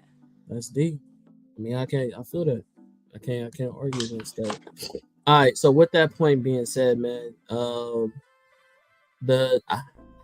feel like we already touched on that, and I'm not gonna hold y'all too much longer, so we'll just go into the last part of it. Well, two last parts, which is, do you believe? Oh no, man, that's not what I meant. But sure, let's just go with that. Is the MCU in jeopardy now that Johnathan Majors is not their big bad? Because I don't know about how y'all felt about his performance, but how do y'all feel about the MCU? I mean, because it's been on a, I don't know, I see Kaori shaking her head no, but we've been seeing it, the numbers go down. It's not been consistent the way it was before. So what do y'all think, man? Like, they gonna be able to pivot and come with some better plans that they have for this multiverse? Like, now that Kang the Conqueror is not gonna be the big bad, or do y'all think they gonna continue Kang but just recast? Like, what's y'all thoughts on that? I think they should just take a break from making all these hero movies. It's been a lot. This is a good time to try recreate, redo some things, because we've just been on like you said, it's just been doing this. It hasn't been good. And he was the next big thing in what Marvel was doing, but it's just time to just like backseat that, figure out some other things to do with the heroism stuff. Maybe do smaller heroes or something. I don't know, but it's just overkill right now. Kind of like with anime live action, if you will. So just needs to. They're doing too much. Let's relax on that end. Okay. Dr. Kaori, it looked like you got a lot to say. No, not right now? Okay. So, Lulu, Millers, Mark, whoever wants to chime in. This will be an open conversation. We don't all got to stop talking. Like, we have to, you know what I'm saying, like the cookout. Y'all can talk whenever y'all want to talk. And so I don't think the MCU is in jeopardy. I mean, their catalog is real deep. Right. They got 60 years plus of material to draw from, and so I don't think that that's anything to be concerned about. And they're backed by Disney. I mean, there's multi-billion-dollar company. Yeah, there's the stock itself is taking some hits, and part of it may be because of what the governor in Florida is doing, and with trying to take over the Disney zone and all this kind of stuff. But the brand was going to take a hit regardless of his verdict, because if he got found not guilty of everything, people were going to say, oh, he's a woman beater, blah blah blah, and we hate, and then he gets found guilty over boycott Marvel. To me, Marvel is bigger than like any one actor.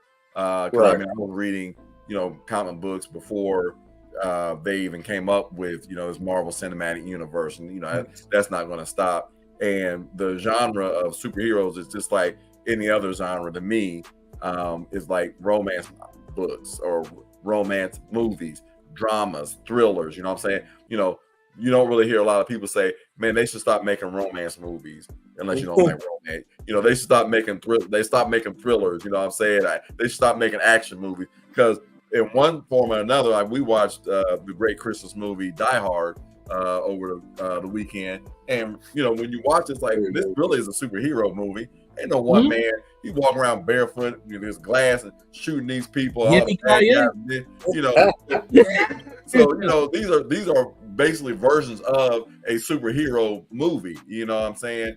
They just don't have like the cape and the suit on and things. So I don't think the genre itself will ever go away. At least I personally hope it never goes away, because those are stories that some people would argue go all the way back to the Greek times, the biblical times. That you got these superheroes, and so those stories are being still told. Melix, Lulu, anybody? Because I could chime in. I want Kang's arc to die. I'm good. Okay, Lulu. I think that it kind of reminds me of like how everything went with Johnny Depp and Amber Heard, and he has like British affiliation in a sense, and how everyone backed out, and it actually showed how like that shit crazy Amber was. And he lost millions, and then like Rihanna was the only one to like redeem in the sense of having in the fancy fashion show. I feel like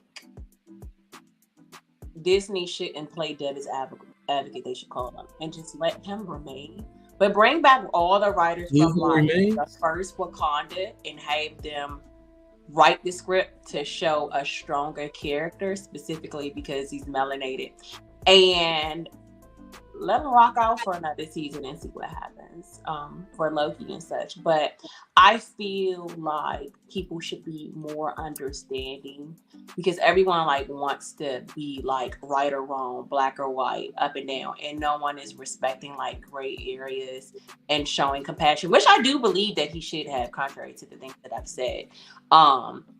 But again, it's a white woman tears situation that people are more siding with because of the society that we live in, where we can all admit that racism stuff like this, and everyone that doesn't admit that are mostly white people. And so I think that he should be given another chance. I think that he should get some of his roles back and such, even though that's not how society does things. If we seen those roles, if it happened to Johnny Depp, Lord knows it happened to a black man. Right. Shit, I wish him well. Right.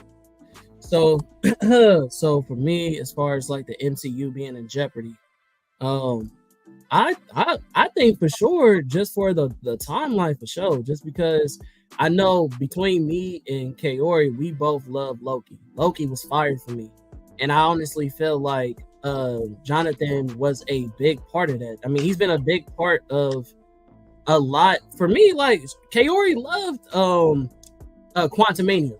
That's she loved that movie. You feel what I'm saying? So for me, I think that his acting is on point.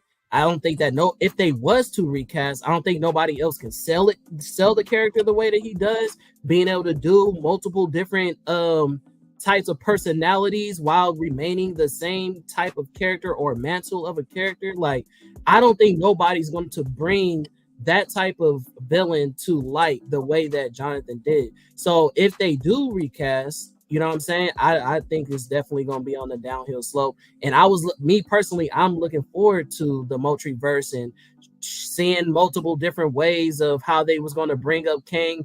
Now, this may be they're out because they're doing the multiverse and they could just focus on different villains and focus on different things and not focus on him as the main villain. But like, again, we've seen how I think Jude brought up in the comments that how they recasted Iron Man did with not Iron Man, but War Machine in Rhodey. Yeah, Rhodey with Terrence Howard. And so with that being said, like even if they don't recast, like we seen what they did with Wakanda Forever, you know what I'm saying, where they went a whole different route, took away the main hero and put somebody else new, and we saw it went downhill. So it's like, you know what I'm saying, so it is a possibility that it could go downhill based off of this huge change, you know what I'm saying. Not saying that it will, but I am saying that it is a possibility. With that point being said, since we're transitioning to the Johnathan, pause. I said I wanted to go last. Pause, because I said I was gonna go last. I thought I didn't hear you because your mic was muted. Go ahead. So, because I have like family members in the industry as background knowledge, and I'm just sorry now. So I don't think that the MCU is in jeopardy at all, because in their back pocket, they've always had 5 or 6 different people that they were going to have be the big bad when this whole situation started. Like when the whole situation came about, they already knew what they was about to do. It was just about getting the verdict and keeping it. But they have well over 6,000 characters that they could pull at any time to be a villain. One that would connect Kang all the time is Dr. Doom. People have been hollering Dr. Doom for months now. I love that. I think the house is beautiful. And so I don't think that they should pull I don't think they should slow down on anything, because they're on a 10-year track, and they're about to start competing again with the DCU when James Gunn gets going. So slowing down would make absolutely no sense. And I don't think that they'll recast him. If they do, I think they have plenty of good options who are equally talented that would be able to get the job done. They replace people all the time, so it's really not that good though. But see, my thing is that can you mute it real quick? Real for a second. My thing is that I understand that with Dr. Doom, and I understand that I understand that with Dr. Doom, right? Even past Dr. Doom, and talking about recasting, because a lot of people was talking about what's the dude from Star Wars? They were saying that can John recast. Yeah. So it's like they got options, but at the end of the day, if we all fans here, Mark, you let me know if I'm tripping. When has the Fantastic Four ever made numbers? When has Dr. Doom? We done seen him do it in Silver Surfer. We done seen him do it before Silver Surfer. Never have we seen, like, as a fan, yes, Dr. Doom is my favorite villain, period. But at the same time, I know when it comes to the either the MCU and how they write the character or how they do Fantastic Four, whatever the case may be, they do not do it correctly. Marvel has not had access. Marvel has not had access to Dr. Doom or the Fantastic Four since they just got Fox. So they have not made any Fantastic Four movies. Everything that we saw of Dr. Doom was Fox. So now but we Marvel know has the multiverse that they gonna pull the old. But now Marvel has their chance to, because they already told Fox, if you fuck up with the Fantastic Four again, we're taking our shit back. And what did they do? They came up with Fan Four Stick, where they had Johnny Storm being black. Nobody was related to anybody. Nobody shot scenes with anybody, and it was incohesive. Dr. Doom was a computer hacker. It was stupid. And Marvel said, y'all are finished. Y'all are done. We're taking the shit back. So now Marvel has that opportunity to do what it is that they do with the villains that they really know, which would be Dr. Doom. And Dr. Doom and Kang the Conqueror, even now, have a crazy ass relationship, romance type shit, where if they're doing the multiverse, there is no issue bringing Dr. Doom in at all. On top of that, the Fantastic Four movie that's coming out is not an origin story. So we're about to get Dr. Doom in a whole different light than what we've been getting from Fox. That's why they want to redo the X-Men, because Fox did the X-Men dirty. Like, I mean, we don't have anything. How do you feel? I mean, I know I said something controversial, but I don't like the little clip that they showed, the little Easter egg with Beast. I thought that shit was ugly. I like the original Beast better, like the costume better. They did this whole CGI thing, and I'm like, oh, this is what I'm looking forward to. I'm not looking forward to it. I don't know if I'm the only person, but that's me. I mean, I saw it, and I think that it's just something that they threw into the Marvels to get people excited. They still have several years before they do anything with the X-Men. They have several years before they even pull that card, because they still have Blade coming out. They have Fantastic Four coming out. They're still trying to do the Eternals 2. Like, they have 1,000,001 things going on this 10-year plan that Kevin Feige has set in motion, that Johnathan Majors' part in this is so fucking small. Like, he can be replaced or erased. It doesn't matter. Because they have 1,000 things that they could pull out their ass right now, and everybody would just eat it up. So you saying he's replaceable? That's what basically is what it sounds like. That's how he is replaceable with his old girl. Then he is replaceable. Now hell, and I think that he was a great actor. I thought he was fantastic as King the Conqueror. But I mean, I can see other people also doing King the Conqueror if they choose to recast. I mean, that's fine. If you want to recast him. Like the situation that you just brought up with Black Panther, Wakanda Forever. They had to change out of necessity, because when Chadwick Boseman sat down for that interview a whole year before he died, he said, I want you to put Shuri right there. I want you to push Shuri to the front, because Shuri takes the mantle in the comic books. I want that. And so that's when he passed, of course, everybody was shocked. But they were like, you know what? Instead of recasting T'Challa, what he asked for was us to do this. And I thought Wakanda Forever was fine. I thought she did a great job as the hurt sister who didn't get a chance to say goodbye. She didn't get a chance to help. She didn't get a chance to do anything. And then she lost her brother and her mother back to back. Like, this whole entire phase, I think what people don't realize, this whole entire phase that they have right now is, one, it's a rebuilding phase, and two, it's about accepting loss. WandaVision, loss. Loki, loss. Wakanda Forever, loss. The Marvels, loss. Secret Invasion, loss. You know what I'm saying? This is like accepting loss and then building back up from what we're trying to do.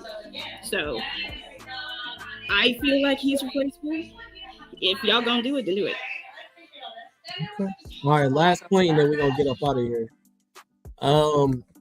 Is Johnathan's career? Is his career over? You know what I'm saying? Mark, I'll let you start first. You know what I'm saying? And you let me know how you feel about it. No, I don't think his career is over. I mean, in some aspects, I mean, you know, he may not like work for, you know, Marvel again or something like that. And, you know, some people, like, he was doing the that Army ad commercial, you know, that I thought was a really good commercial. When I watched it, I was like, man, that was a really good commercial. Unfortunate that, you know, he did that commercial and then they had to take it down. But Hollywood and life, you know, was very forgiving. And I'm definitely a man of second chances. So I don't think, and he has a lot of talent. This is the obstacle, speed bump. But his career definitely is not over. However, I don't think that I think he will have a hard time achieving what he would have achieved had this never happened. But as far as acting career, I don't think it's over. Okay. Watson, looked like you had something to say. I was gonna say I don't think it's over, but he's definitely going to be limited in what he can get at for the time being. Definitely is very talented. I think it's just going to take a little bit more of a few steps back. He just got to acquire those few steps and then progress, you know, tenfold. But I don't think it's over for him. You know, if Will Smith can come back, why not make Johnathan? Did he come back? Will? Well, he had a minor setback, but it's Will Smith. And But then is he officially back? Is my question. Is he? Do you feel like he made it? He made it over the hurdle? For Will Smith, all it takes is one movie. It don't take much. It's Will Smith. Okay. It's the Fresh Prince of Bel-Air. He's literally about to have I Am Legend 2 coming out with Michael B. Jordan. They're filming like next year if they haven't started already. Wait, hold on. And people will go to see that. What you mean? He just did the music awards show. He just was at the 50th anniversary performing, and everybody absolutely loved it. He looked great. And he's literally about to have he's about to have a new movie coming out. Plus, I think he's got like 2 more projects that he was in talks for. So I agree with the bounce back part. Okay, it's not gonna take much. I think it's gonna. It's not. He not Will Smith, but he gonna. That make it different though. That's his wife. Yeah. Lulu. I don't know. I mean, I feel like eventually he will get a shot to redeem himself, but he's gonna be like fighting against the rookies to get spots to show his talents that has when he already has a rapport of we know he can act. It's not like pity hiring him and such. However, he's going to be at others' grace and mercy at this point, and we're not going to be able to see like his true potential probably for about a decade on out, and that's unfortunate. However, that's reality. If it would have been drugs or something else, I think people would have been less harsh, surprisingly. However, this is what it's played out to be. Millers? He makes me think of Wesley Snipes and Dave Chappelle. So I see them doing like a very long break. Okay, respect. Real quick, before you got some more you want to say? Millers? It looked like he's about to say something. Your lips are moving. No. Oh, okay. Real quick, before I say my point, Mark, what do you think about an appeal? Do you think that can change things around for him? He does have a right. An appeal. Yeah, he does have a right to do an appeal, and I think they already said they're going to do one. But I didn't see anything. I mean, anything huge that would say, because the further you are away from a conviction, the harder it is to get to get it reversed. And courts, oftentimes they will look for reasons to affirm the lower court. And I really didn't see or hear anything that seemed to be so egregious that would say, oh yeah, the case should be overturned. Bill Cosby was different. Bill Cosby, there was an agreement with the prosecutor not to prosecute him for his statements, and they turn around and use it against him. So that's something I'd get in and say, hey, you got to honor, that's a contract. You got to kind of honor that, and they didn't. So I would say that's a huge issue here. I didn't really hear anything that would be the text messages. She opened the door when she did the cross-examination for those text messages to come in. And I really think those text messages are what resulted in his conviction, because it made him think, oh, he did this before and got away with it, or, that kind of thing. So we got to put a stop to it. I think those text messages were really damaging. But I just didn't really hear anything. Why weren't they sequestered? That's a judge's call, but there wasn't any information that they were influenced by the media or violated the court's order to, and so, yeah, I don't think he's got much to appeal, but they're going to try to find something. But I mean, weren't the text messages the only thing it proved was that he was cheating, right?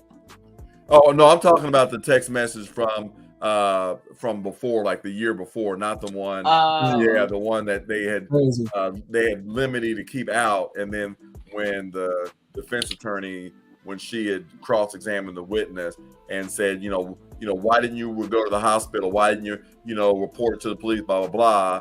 Then the prosecutor on the next day argued to the judge, well, we got text messages from a previous incident where he told her, if you go to the police, they'll have an investigation, and the judge went ahead and changed his ruling and said, yeah, now that stuff, we call it opening the door. And she opened the door with that cross-examination question, and then the jurors heard it. Gotcha. So I read it, yeah. So my point is, as far as like saying like whether or not if his career is over, where can you follow you, Mr. Nicholson? You can go. Oh, you want to tell them now? You Yeah, go ahead. Mark Nicholson Law is the I'm YouTube channel, Mark Nicholson Law, and you can go to my website, Mark, or there. Yep, there's a law office of Mark on Instagram. Yeah, and you go to my website, and I have all my social medias on there. Yeah, Mark. go to the beginning of the episode. I pulled up his website, so if you want to go off of there, it's displayed. So we got you. Speaking about the text messages, I thought that was fugazi for them to have to do that. Like, it was fugazi. Like, they couldn't convict him on what was we talking about, subject matter, what happened. So they said, bro, they started talking about, oh, well, is there a such thing as assault without it actually being physical? And they was like, yeah. So I'm like, bro, they was literally reaching for straws at anything they could do to convict this man. So far as the fact they had to go to the year prior, and they're talking about text messages, not even something concrete that he did, which was just emotional.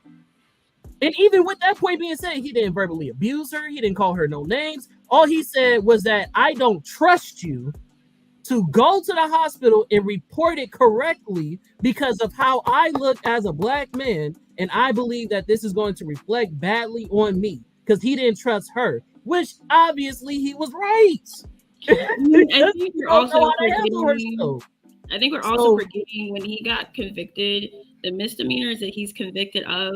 One was like the harassment violation, which it was like for the text messages, and then he got the reckless for her finger. It wasn't that he even got convicted of intentionally doing anything. So all of the stuff that happened, like him running away, all that stuff was valid in getting not on account of intentionally hurting her.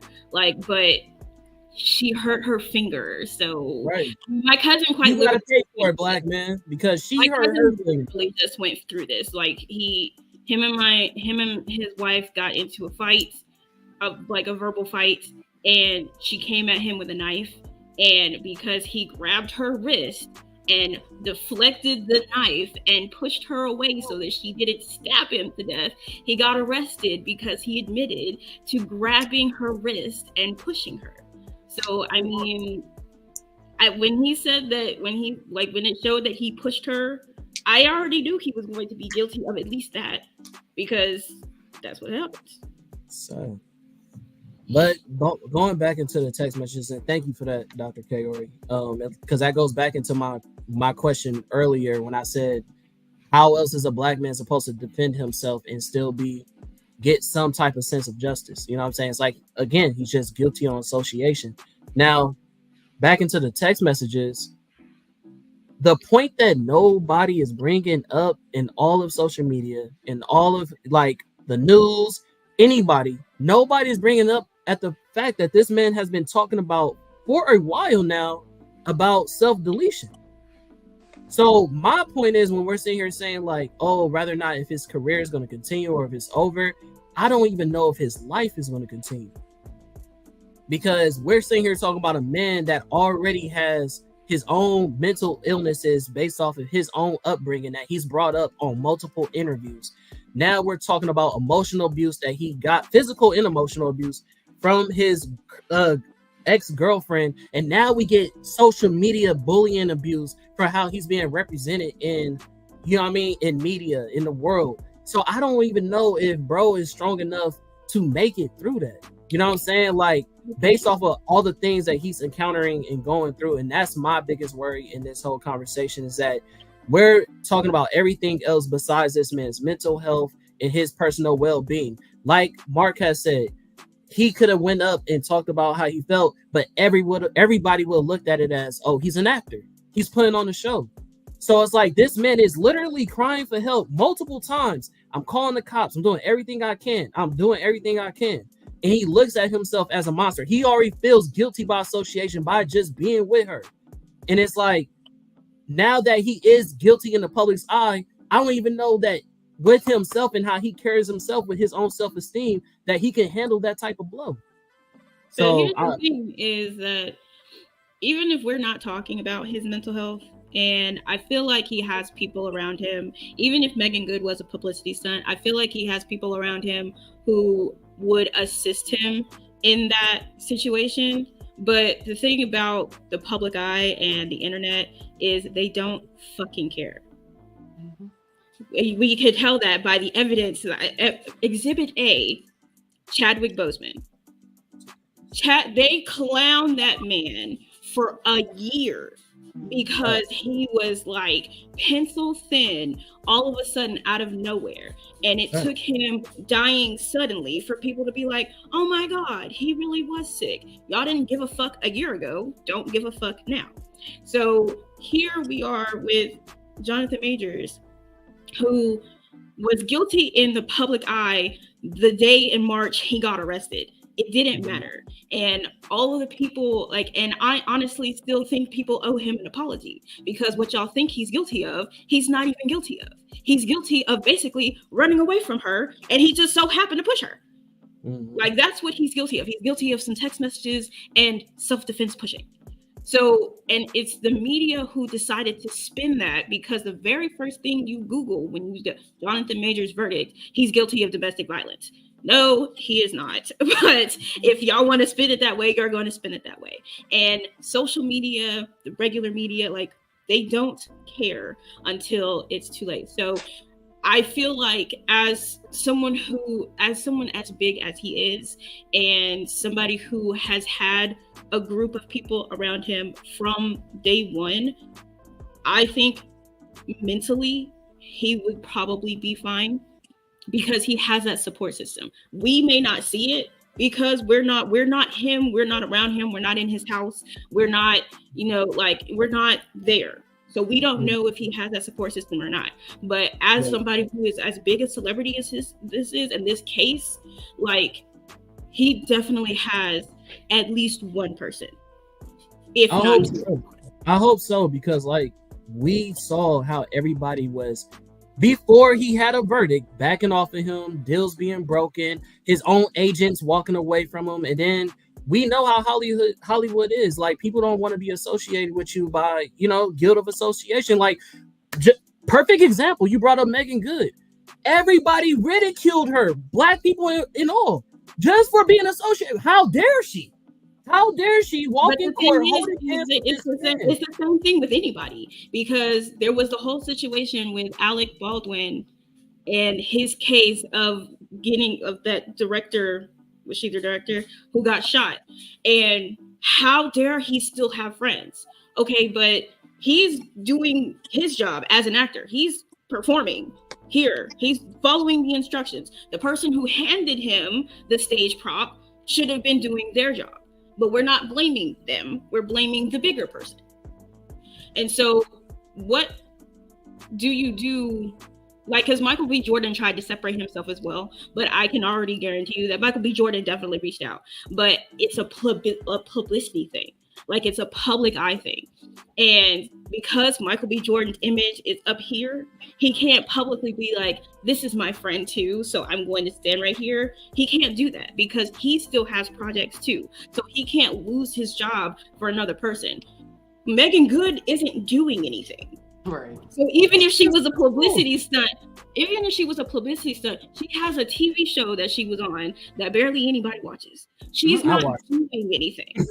So she has the room to be like, you know what?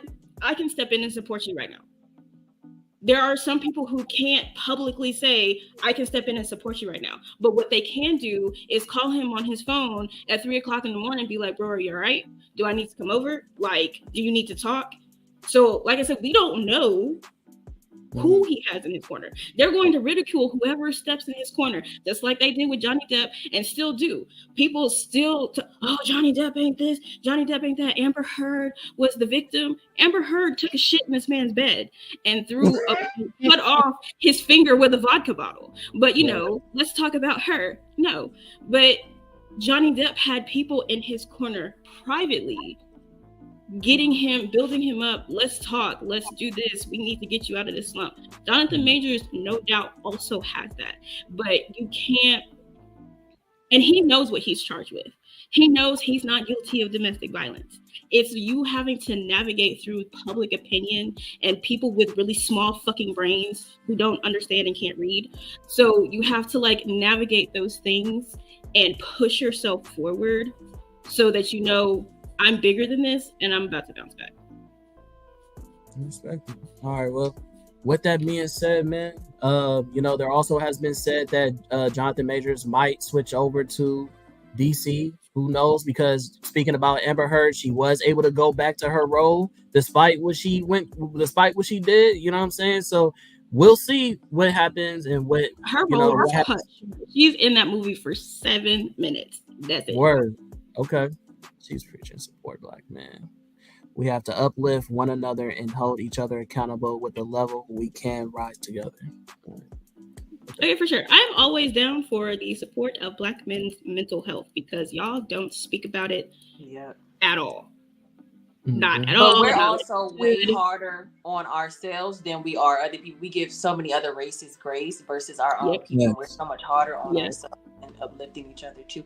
And it's kind of bad. But Black men never really have the space or the platform to just comfortably, without any stereotypes of being homophobic or less than or emasculated up, like literally a safe place to speak about it, be free about it, to even cry or say, you know what, I'm feeling fucked up or I felt weak today, without someone being judgmental about them. And that's a problem in itself. Right. And that's always something that I thought is a problem. Like the situation where it was Tyrese and Will Smith crying, and people would be like, oh, well, y'all feel bad for like Cardi B, for example, and she was on Instagram crying about whatever. Y'all were like, oh, well, people were like, oh, y'all feel bad about Cardi B, but y'all was laughing at Tyrese. But the thing is that the very first people to make the meme about Tyrese crying or Will Smith crying was other Black men. Y'all make the joke first. And then when other people pile onto the joke, y'all are like, why are y'all joking about us? This is why we don't talk about the mental health. If you don't take your mental health seriously, nobody else is going to. It's so like advocating for yourself when no one else. You can't make the joke and then get mad because other people joke with you. Are we laughing or not? Hee hee ha ha. I think that's one of those like misrepresentation of the public. Like you said, majority of people have small brains. And I don't think that the conscious Black man, the people who would not make a joke out of that, are going to be the loudest person in the room when something like that happens. Normally you see those videos after you get all the memes, all the trolls, all that stuff. And so you get silenced by all of that. I don't think that Black men as a whole are conscious and being like, oh yeah, support all Black men and mental health. This is a new thing. But that's a part of generational curses too, though. And thinking about like boomers and such would be the older generation, in the sense of like Prince was well respected for wearing blouses and high heels and pumps. But your little cousin who's in fashion design, who has no title to him doing it, and now he's gay all of a sudden. Instead of just supporting him and giving him that safe outlet as a healthy coping skill to practice fashion design. So people pick and choose, just like how they got so bad on Chris Brown about beating Rihanna when it was both of them and it was more into it. And it took him a long time to come back on, whereas music was going bad and all that stuff. But people were still playing R. Kelly. People pick and choose who they want to be the hero and the victim. And they that's just have I mean on the internet about boys having kitchen sets. Right. And so it's gay for a 3-year-old. No, it's not. For him to do the same job as a woman, it's a life skill that he's learning. Exactly. You should learn how to cook for yourself. Y'all really had fights on this internet about cooking sets to little boys. And I have my son ain't gonna be playing with this. He ain't gonna do that. Really? For someone who don't see his child, how you gonna say what he do? That's wild to me. I don't see the issue in knowing how to cook for real. Exactly. And I just felt like, and it started out with a Black man gave his son a kitchen set because he was also a chef and he wanted his son wanted to learn how to cook. So he got him like a little kitchen set, and he was like, this is what you do, this is how this works, this is how this works. And it was like a bonding experience. And it was like 2 things were wrong with that. 1, why the fuck would I buy my son a kitchen set? He ain't no girl. And 2, why is the father and the son so close? What do you mean? Hug your dad. Like, what is the problem here? That's just like when Rihanna was singing Kissing Her Niece and people was like, ugh, what is she doing? Showing affection to someone that she loves. Exactly. And I think it can be a cultural thing. It can be some people projecting the sense of maybe they were touched by someone they were closest of, and they don't realize how detrimental it is when they are loudly speaking about these type of issues, which for some people is regular. Like Patti LaBelle, she kisses all of these women that are her well, they're not her peers, but like younger celebrities and stuff that are women and stuff. Nobody say anything about that. On stage, she be kissing Fantasia, Jennifer Hudson, all of these women. No one ever says anything. Got you. But yeah, man, with that point being said, y'all came out of the woodworks with those. I was like, I thought we was gonna close. I mean, but it all correlates. I mean, I'm just saying, like, especially when it comes to men's mental health, because I have, when it comes to Black men's mental health, because I have had 2 people in my family commit suicide because they don't talk about their mental health because they don't feel like they can. And I'm just like, I am a safe space. I am a safe space. I always have been a safe space. If you need to vent, just like the status that goes around on Facebook, men vent to your women, and there are men who be like, hell no. Yes, vent to me. 100% vent to me, because why would you? I would not ever want you to feel like you can't say something to me and you feel like I'm going to judge you or something like that. If you need to vent, your mental is fucked up and you need to vent, hello, I am all ears. Because losing people that way is ridiculous when it's preventative. And you're allowing how other people see you dominate your mental health and how you should express it. You have to address it. And you have to find somebody to address it with. And so if you find somebody who is your safe space, or you find somebody who is a safe space, not even necessarily yours, but is a safe space for you to speak about your mental health, 100% you need to do it. Respect. Watson, anything you want to go ahead and like give a shout out to, like where they can follow you? What would you like to say before you leave off? Well, thanks for having me on the show, first and foremost. Happy New Year to everybody again. You can follow me on TikTok, YouTube, Instagram, pretty much anime, everything. The things we're talking about now is what I would like to encompass into what I do post and talk about as well. But yeah, it was a good show, guys. Solid all the way around. Appreciate the invite. Yeah, we definitely gonna give you a shout out as well. Thank you for doing that on TikTok, giving us a shout out and whatnot. You're a real one. Mealers, would you like to say anything? No, I think I'm good. Just I'm sorry, I'm falling asleep, but I got you. Different reasons, yeah. Got you. Okay, Lulu. Different reasons. I'm glad to have came back again. It's been a couple of weeks since I've last been on, but really good show. Glad to see some new faces on here and such. And you can find me on Insta, Hatch Your Face Lulu. Okay. And Dr. Kaori? Yeah. What was the question? Where can they call you, sweetheart? I am on TikTok, of course, Dr. Kaori Knight or Kaori Akari. And then my show, Nerd on the Street. Thank you. Nerd on the Street is on YouTube as well as on Apple Podcasts, Google Podcasts, Spotify, and also we have our Facebook group, the Nerd on the Street Facebook group. If you want to join and just talk about nerd things. And of course, we're also on Instagram, Nerd on the Street for life. Okay. Got you.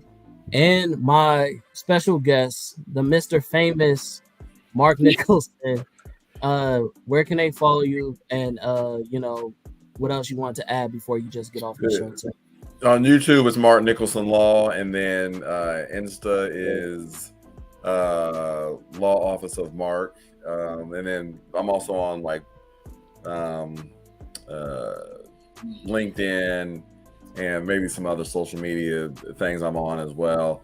Facebook is another one, but you go to my website, marknicholsonlaw.com, and then I have a link to the social media. The social media platforms I'm on.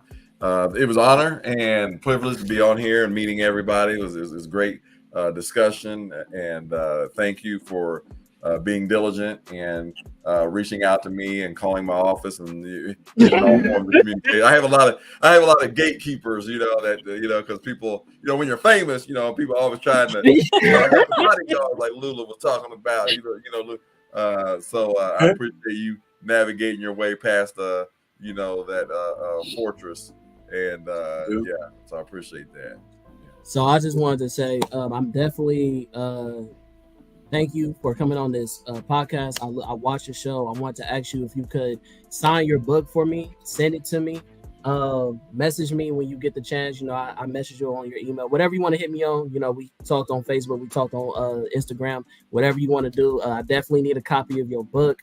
It's been an honor for you to come onto this podcast. I appreciate you doing your work and being the example that Black men are supposed to aspire to, that not allowing their circumstances to define them and what they've been through to keep them where they at. You know what I'm saying? So I appreciate you just for living your truth and coming on to this podcast and shedding light on some truth that other people may not be seeing when it comes to this case and when it comes to Black men. So with that being said, man, you have a good night. Thank you for your time. Enjoy the rest of your vacation. Keep doing the good work. And thank y'all for tapping in with Tapping No Capping.